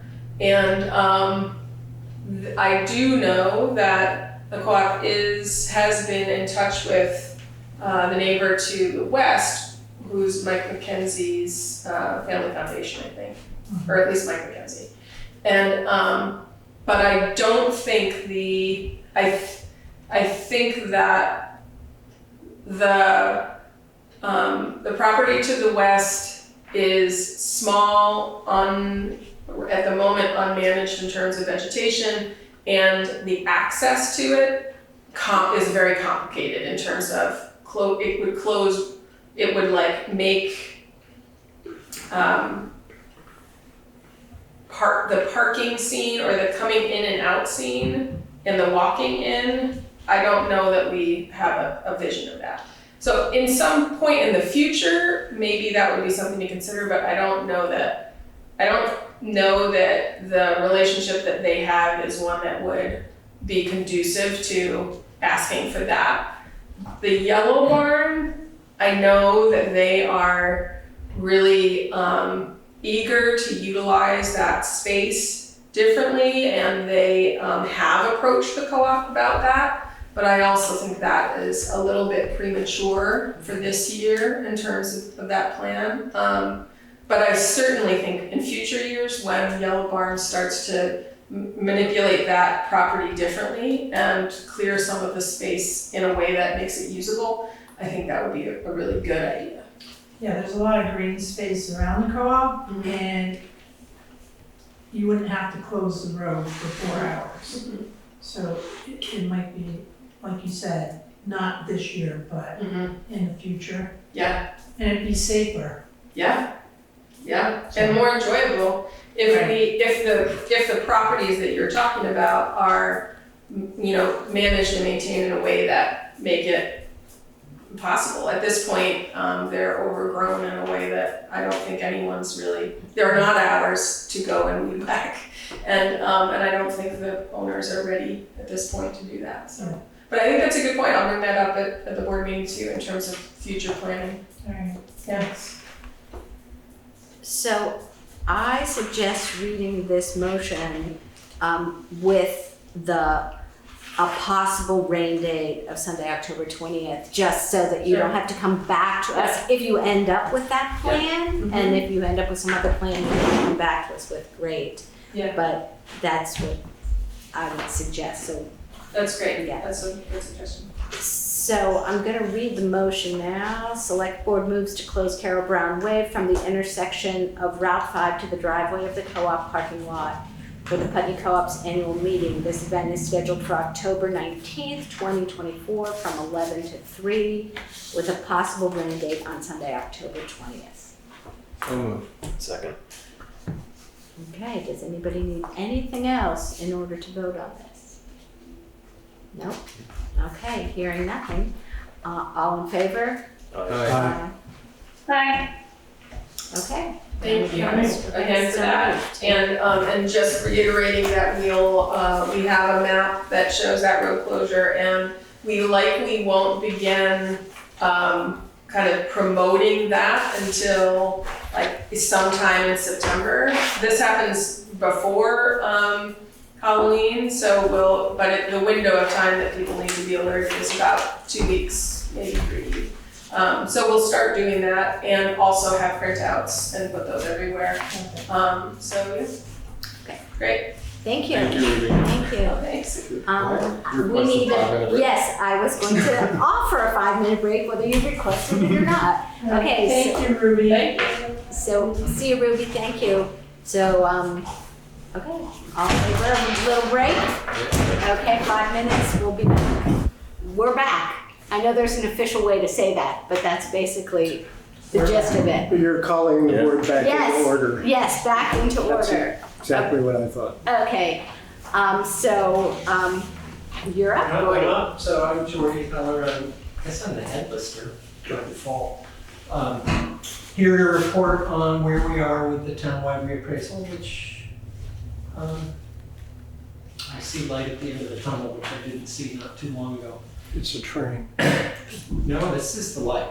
The train, we're on the train, I missed the train or something. So we sent, on July 11th, we sent out the change of assessment letters to everybody in town. Many of which came back because we don't have people's addresses, but that's neither here nor there right now. We got 138 written requests for grievance out of about 1,100 properties, so it's higher than we expected. We spent last week, Monday, Tuesday, and half of Wednesday doing hearings, and we had not less than half, but more than a third of the grievers requested to have in-person hearings. So we heard all those. So we had we ended up with 138 properties being grieved. 98 of those we approved some change of value. 40 we denied. And then in addition, we had 7 corrections that turned up. One of them was $75,000 misentry on the quality of their property. So I called people and told them the letter was coming, and none of them have responded back yet, which is a good sign. So those corrections may hold. The big one, Putney First, which is qualified housing. New law says every year they give us their and it's an income approach to assessment, and based on the state provides a form that they have to fill out. And they were supposed to have it on April 1st. We found out on April 1st that they were supposed to have it, so we let them know. Windham and Windsor got it to me right away. Putney First, which is the company that owns Putney Meadows, I just realized 3 days ago that we didn't have it. And they had told me months ago, oh, we'll get it right to you. So I got a hold of them and they said, oh, I remember writing that out and I got it that afternoon. That was a $1.4 million hit to our first round of grand list. So the total, including the corrections, the total changes in value from pre-grievance to post-grievance in the grand list. It went out $4.7 million, which is less than 2% of our 401 thing. Depends where I look on the thing, but so we had been at 45% increase in grand list, so now we're 44, 43 and a half, which I had expected it to be around 44, so we're not far off of that. Somewhere in there, Pierce's Hall is in there, which in that 4.7 million, but they're actually non-taxable, so it doesn't change anything in the grand list. And then the taxable portion of the grand list. So where we are, by law, I'm supposed to send out the result of grievance letters tomorrow after a long day today, and Doug working 4.5 hours on the phone, going through, and Kurt in the office for 3.5 hours. We went through all the recommended changes. KRT had put their guy went through all the applications and made his recommendations, which was great, because then we could look at his notes in the application and agree or change it as we needed. So we went through them all today. They're all, for the first time, loaded into the grand list software. Got everything coded in. With a few tweaks, I can print and send. Covered 38 change letters tomorrow, which is my deadline to do it, so I wasn't sure to get there. They also entered, KRT also had one of their people enter all the data, and she did it in 5 hours, 6 hours it would have taken me, because the software is new to us. 2 days, 3 days, so that was huge. So tomorrow those letters go out. Fletcher asked me a question right before the meeting about when does the Board of Civil Authority get involved, which is the Justice of the Peace, you all, the town clerk, and the treasurer, I believe, for grievance appeals. 2 weeks, the window for a grievance appeal is 2 weeks after we mail the letters, so, or 14 days. That process, those appeals go to the town clerk. And that's, so John is in charge of that. They, let's see, at a BCA appeal hearing, the listers present their value and why. The guy from KRT will be here to help us with that also. And then the appellant has to present their reason. But we don't sit, we often sit with you and the justices, but in this case we're, I don't know what you call us, one of the parties, I guess, or something. So that's where we are. So the plan now is so, the plan is to lodge the grand list on Tuesday. We do that with the town clerk, so we would have we have to warn that 24 hours in advance, so that would be at the fire station where the town clerk will be on Tuesday. That's the plan. I can't, even if I'm ready tomorrow, I can't do it Friday because the town clerk's not here. If I'm not quite ready tomorrow, but I'm ready Friday, we can't do it Monday because I need to warn it, and part of the warning needs to go out on the website. So it's a warned thing, 24-hour warned meeting. So I'm probably missing stuff, but I can answer questions. You look like you have a question. Yeah, I have two actually. Okay. So you're stating the grand list will be lodged on August 13th? That's our intention right now. I should be ready by August 13th. So the town clerk will be at the fire station. Yeah, so we'll have the meeting. Doing elections. I talked to him and he said, hold the meeting there, warn the meeting to the fire station. Nobody has ever come to a Grand List lodging meeting. So what is the process of doing that? How is that gonna happen if? We will go down there and the meeting will convene at 12:30 or whatever we decide, and I'll work with John to decide that, and we hand it to him and we sign some things and the meeting's over. Okay. And he has ballots he's guarding, so he can guard the Grand List too. An official copy. He said he suggested that, or and I was telling Fletcher before, once the Grand List is lodged, it no longer belongs to the listers, it belongs to the select board.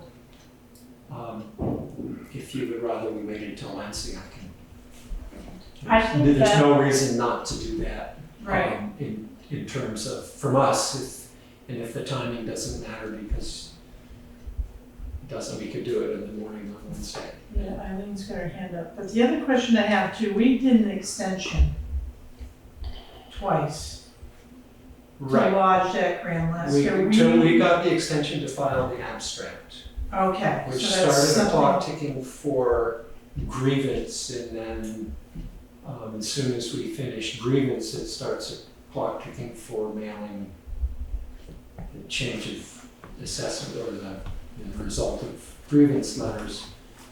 And when those are ready to go, that Grand List should be ready. So it'll be, there's a lot of little pieces that weren't part of grievance that I need to make sure are correctly in there. Okay, so as long as we're within our time frame, Yeah. we don't need to do another extension. No, Okay, Okay, let's see what Eileen has to say. yes. Yeah, so Geordie, I'm not sure that you have to warn the lodging of the final. You do have to warn the abstract, and that's mainly because that's a warning to the entire town that the grievance period is in 14 days. But I don't think you have to warn the final. You should double check that, because if you don't, then it would be a lot easier. yeah, I would. I thought Cy had told me I needed to, but I will double check that because I would love not to have to warn that. Yeah. We just give it to the town clerk when he has a minute. Yeah, I just don't think, because I mean, if you do, then Brattleboro's been doing it wrong. Well, okay, we can follow your lead. Works for me. Yeah. Thanks. Any other questions?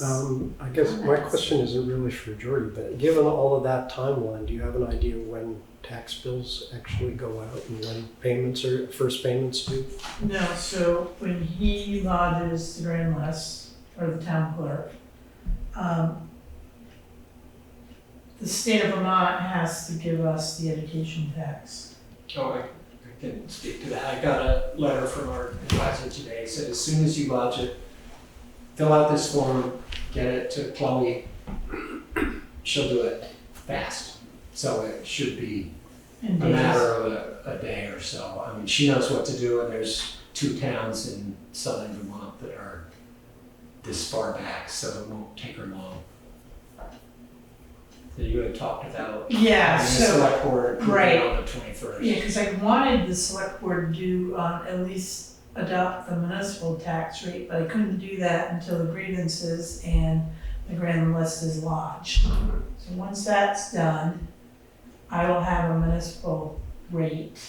We wait for the school education tax, and I can plug that one in, and then we can get tax bills. But we might have to have a special meeting just to adopt the municipal tax rate. If we want it before 2 weeks from now, is that what you're saying? Because 30 days, you have to give folks 30 days, tax bill goes out, 30 days to pay.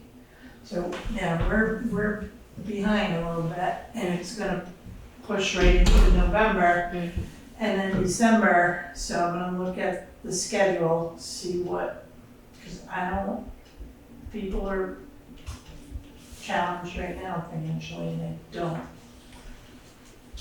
Double tax bills like that, tax payments is gonna hurt, especially during the holidays. Yeah, I prefer not to piggyback on if possible. I can push February out, which will push November out. We'll take a look at it. Yeah. It'll be up to the select board to, we'll have to talk about it. And also, look at what the rate turns out to be. Remember when Dummerston did their reappraisal, their first year after entire tax rate was unbelievably low for a year, I think, and then or so, and it bumped up. Right. Maybe not so bad this current year. The other thing too is, so I did some calculations and I know the municipal rate's gonna go down. If that's the case, then the educational rate should also go down. So that's a good thing.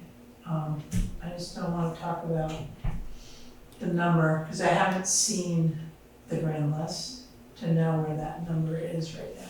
And if the rate goes down but the value goes up, you may not have improved your payment position. Average increase will be 44%. That includes Green Mountain Power, which went up a lot because the utilities, some of you remember, were adjusted by the CLA, and their CLA for reappraisal year is 1. So we have $11 million instead of taxable instead of $7 million from them or something. They got all those new poles out the Westminster Road too. Yeah. Got to pay attention to That's that. cool too. So,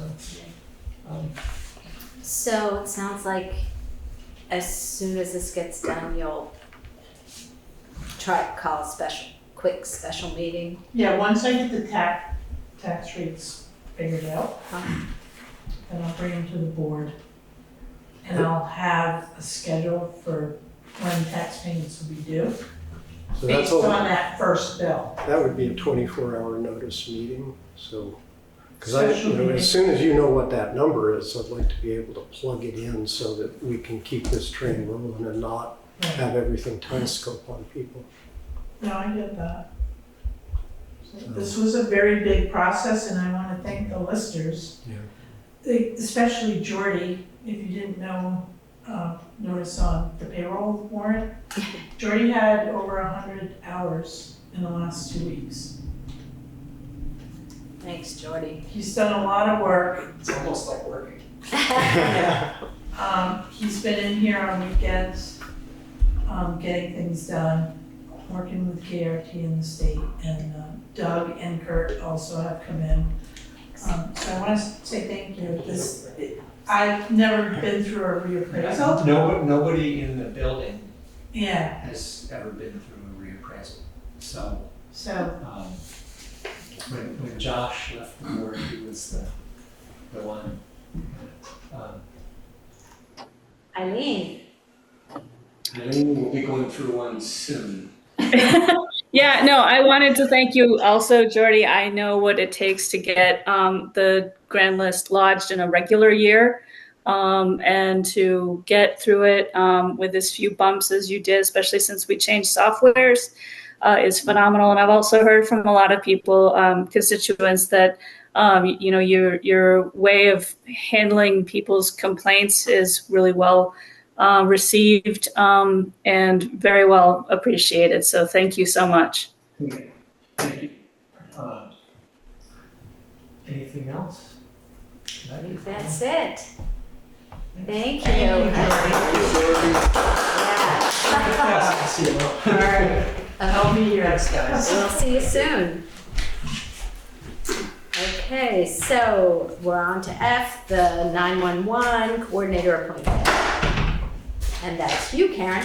All right, so, as you know, we're not really without an enhanced 911 coordinator, because by default, it is the select board chair.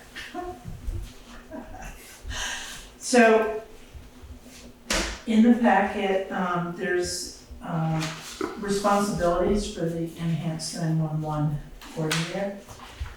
every municipality by statute has to have one.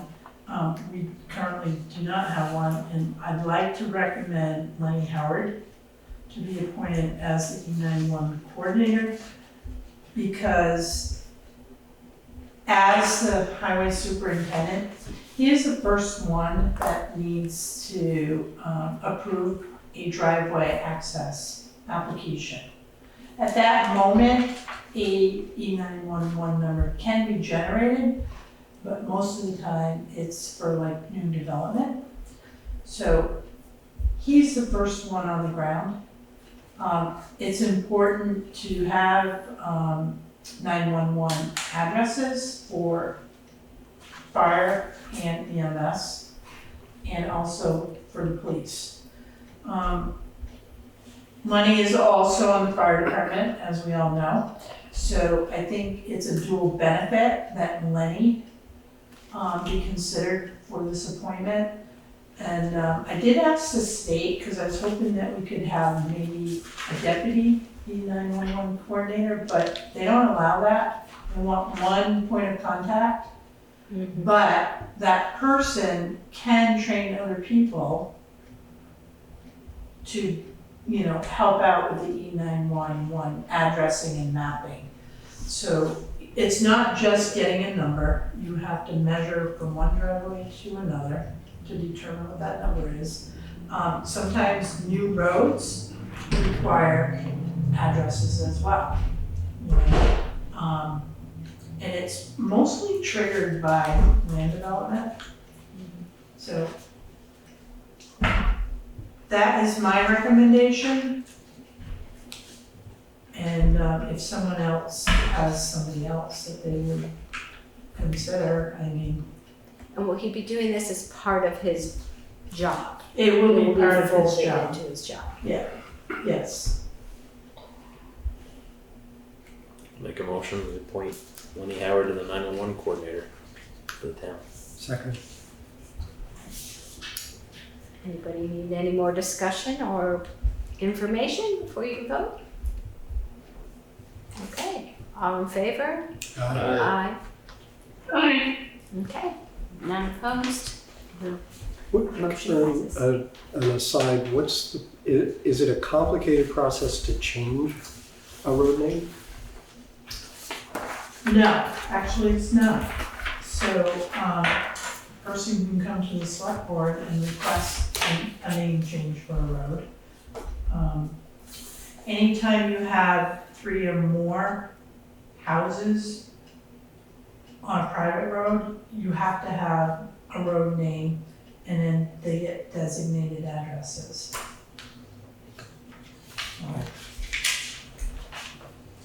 Alrighty. Okay. We're on to select board roll, which was you, Fletcher. Thank you.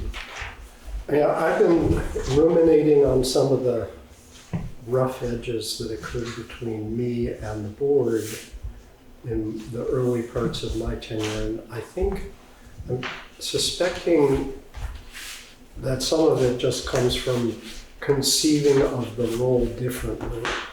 So I asked Karen to put the basic statute into the packet. That's 24 VSA 872, particularly subparagraph A. Because I felt that the board was being less actively engaged, particularly in the fire department process, than I thought it needed to be. And I think part of that came from the board not looking at the role the same way that I do, or that I did, that I do. I mean, I'm a lawyer, so I started with the statute. And as far as I can see from the statute, the board is the ultimate responsible party for all aspects of running the town. Do it through a variety of means, but that we're the buck stops here, basically. It also occurred to me that some of the problems I was differences in opinion that I was running into were really resonated about the difficulties the town went through a few years ago in regard to the town clerk, and that the board, a completely different personnel on the board, but the board at that time also, to my mind, didn't get as actively engaged as I thought it should have. So I bring it up really in the hope of just starting a discussion of it, but also I do, it's perhaps a little grandiose, but I do place it within the context of what I consider to be the sort of steady erosion of the public participation in the governance of the town. No offense to Karen, but a great deal has been offloaded onto the town manager. We're the town representatives into the governance of, in between town meetings, we're responsible for governance of the town. And in fact, I really look on the boards, both the school board and the select board as sort of the incubators of the understanding of, of the functioning of a democracy at this level. And I think the institutions of democracy are sort of under assault across the board. As I say, it's going to sound a little grandiose, but I really do see it in that context. Calvin Coolidge's famous passage about the brave little state comes to mind. I mean, he's talking about liberty, but liberty and democracy to me are closely intertwined. And I think what he was saying is that we are the repository to which the nation could come to get replenished if they forget about the institutions of democracy. And I think to the extent that we don't defend those institutions and exercise them, I mean, you don't have a democracy just because you have elections. You have a democracy because you work it, you make it happen on a day-to-day basis. Some of this, I mean, it was why I rabidly fought against school merger, because I saw that as taking part of the democratic participation of the town away from it. I think it's had a horrible effect on that at that level. And I ask the board to think about the role of even these small institutions in the greater context of our nation and democracy writ large.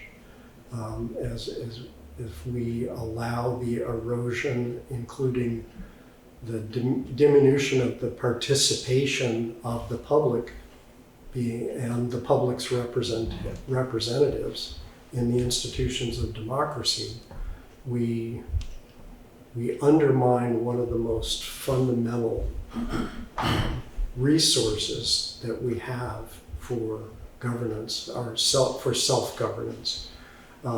Some of this arises also from my own participation on the school board when I was in Westminster, and I was elected to that board probably better part of 40 years ago.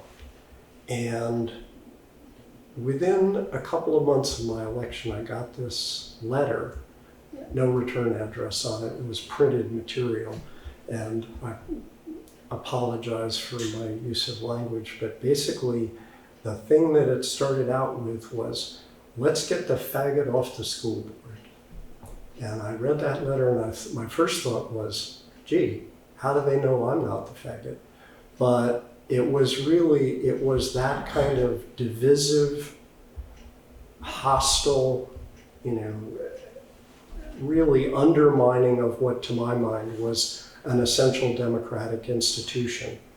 But what I've realized in retrospect was I was just seeing the opening rounds of what has been a decades-long project to undermine the institutions of democracy. And I consider this to be one of the fundamental institutions of democracy here, of our self-governance.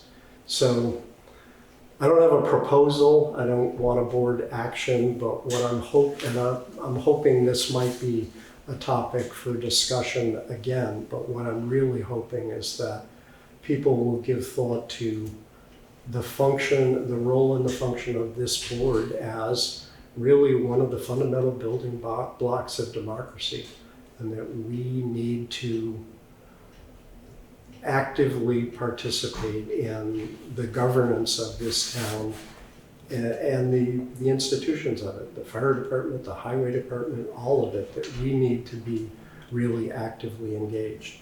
And that means be actively engaged with Carol.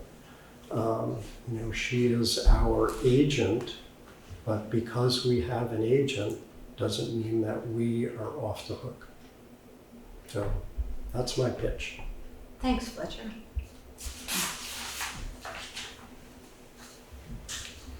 Okay, we're on to Selectboard Old Business, which is Fire and Rescue Status Report. What was that, Karen?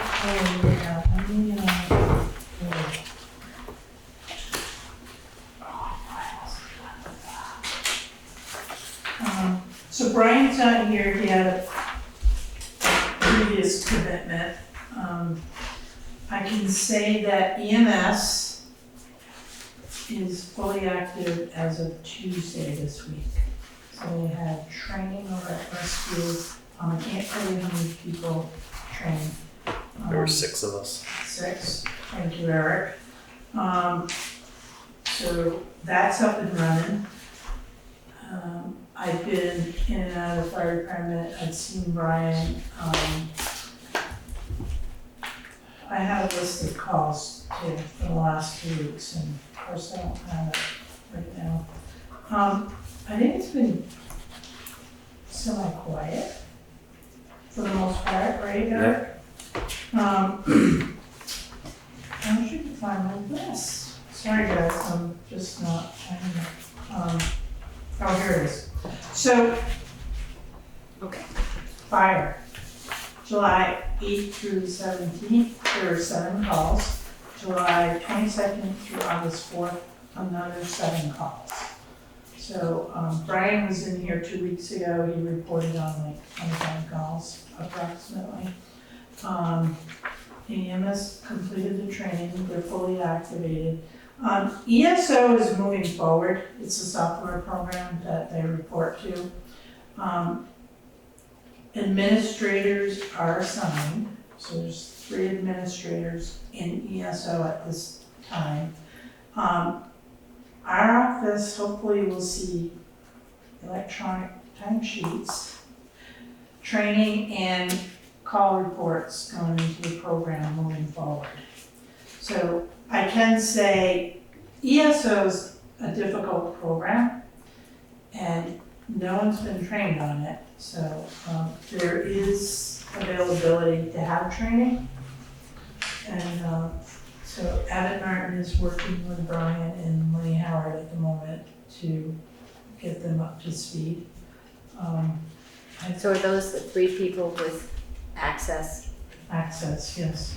The funny thing too is I finally was able to call ESO, ask the question, got cut off.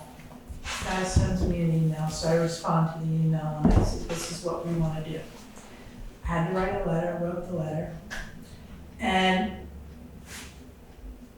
nothing, didn't hear nothing. And then Evan calls, gets somebody on the phone, and immediately he's got things changed, which was great.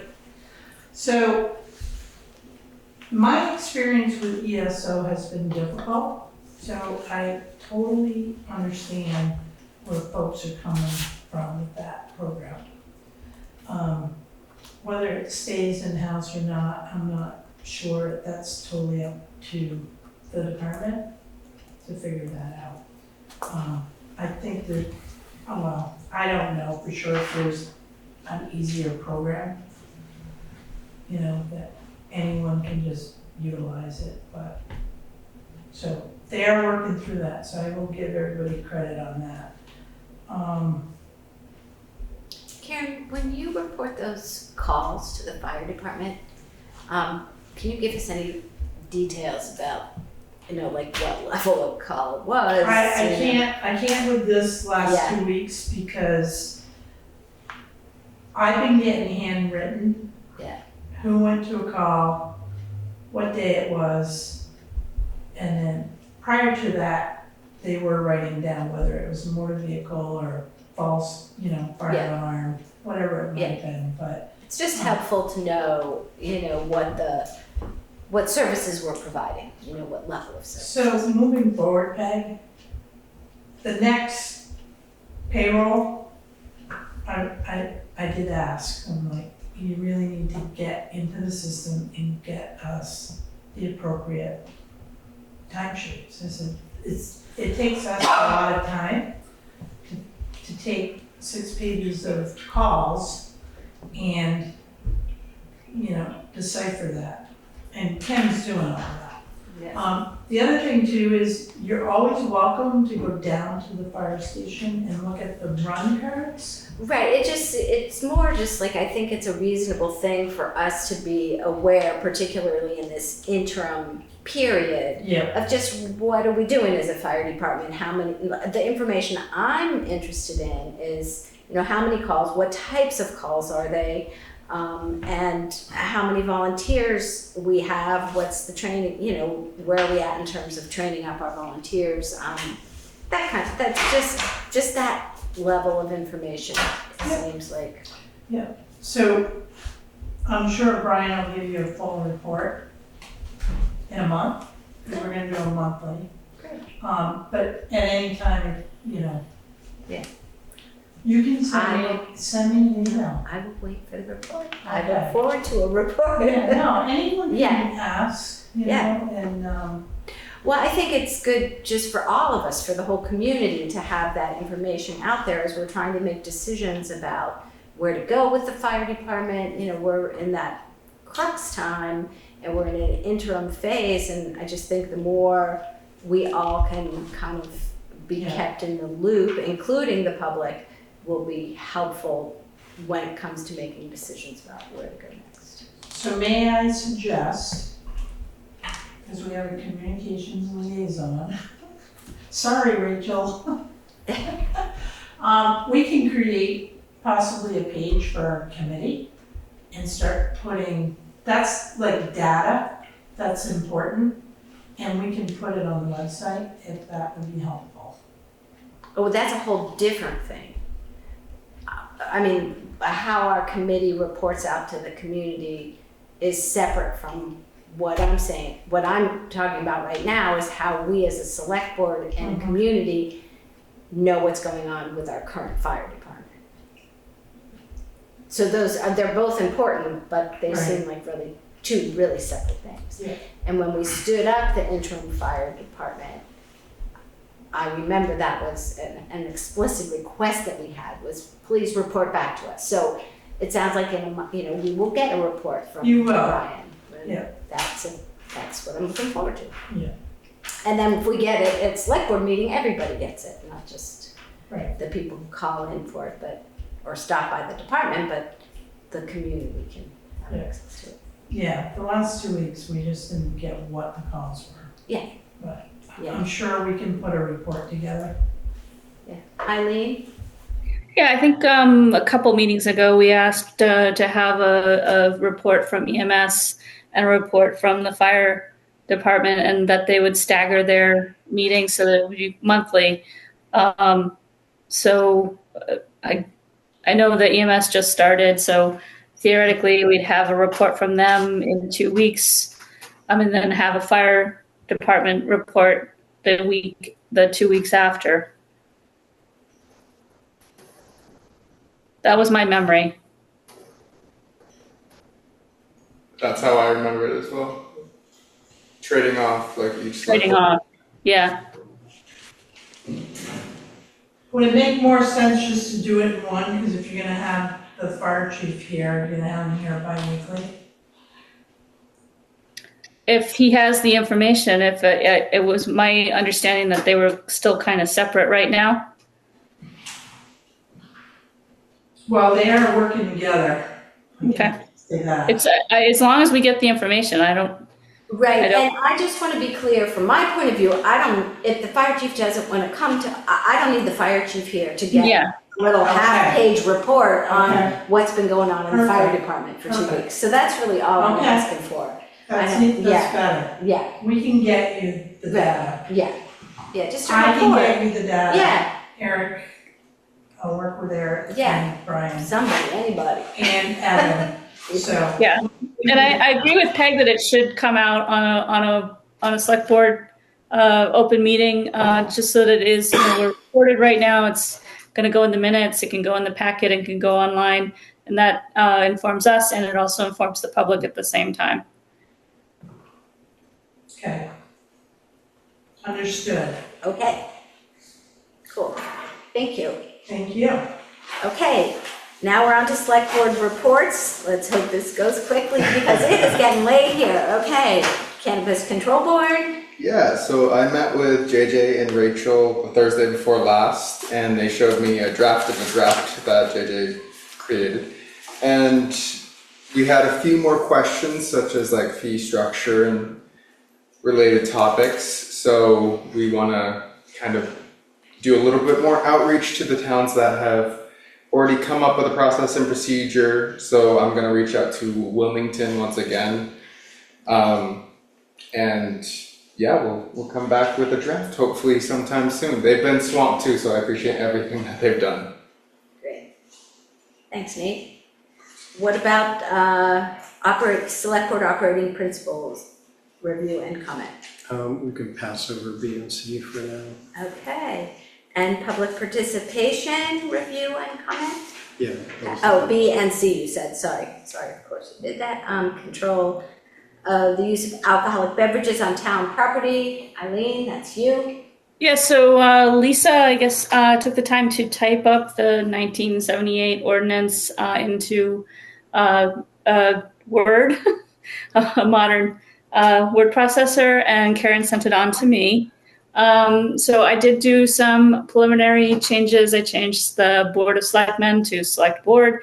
I changed, there was one instance that, said in his possession. I changed it to there.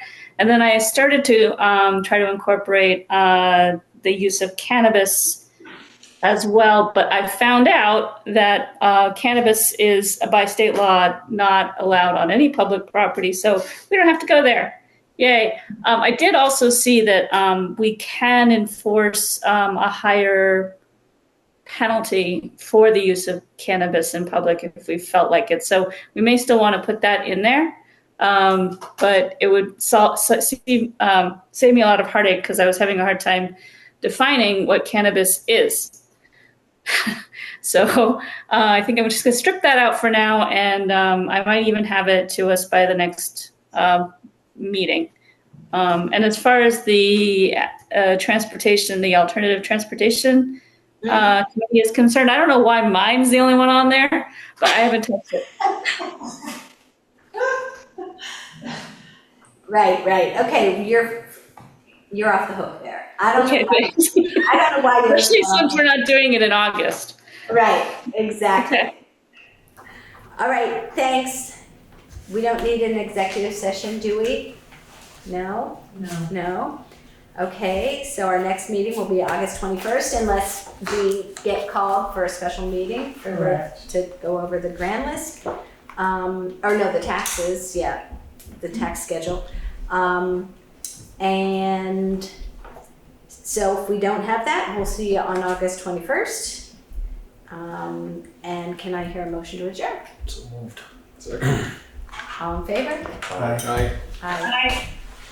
Okay. Thank you.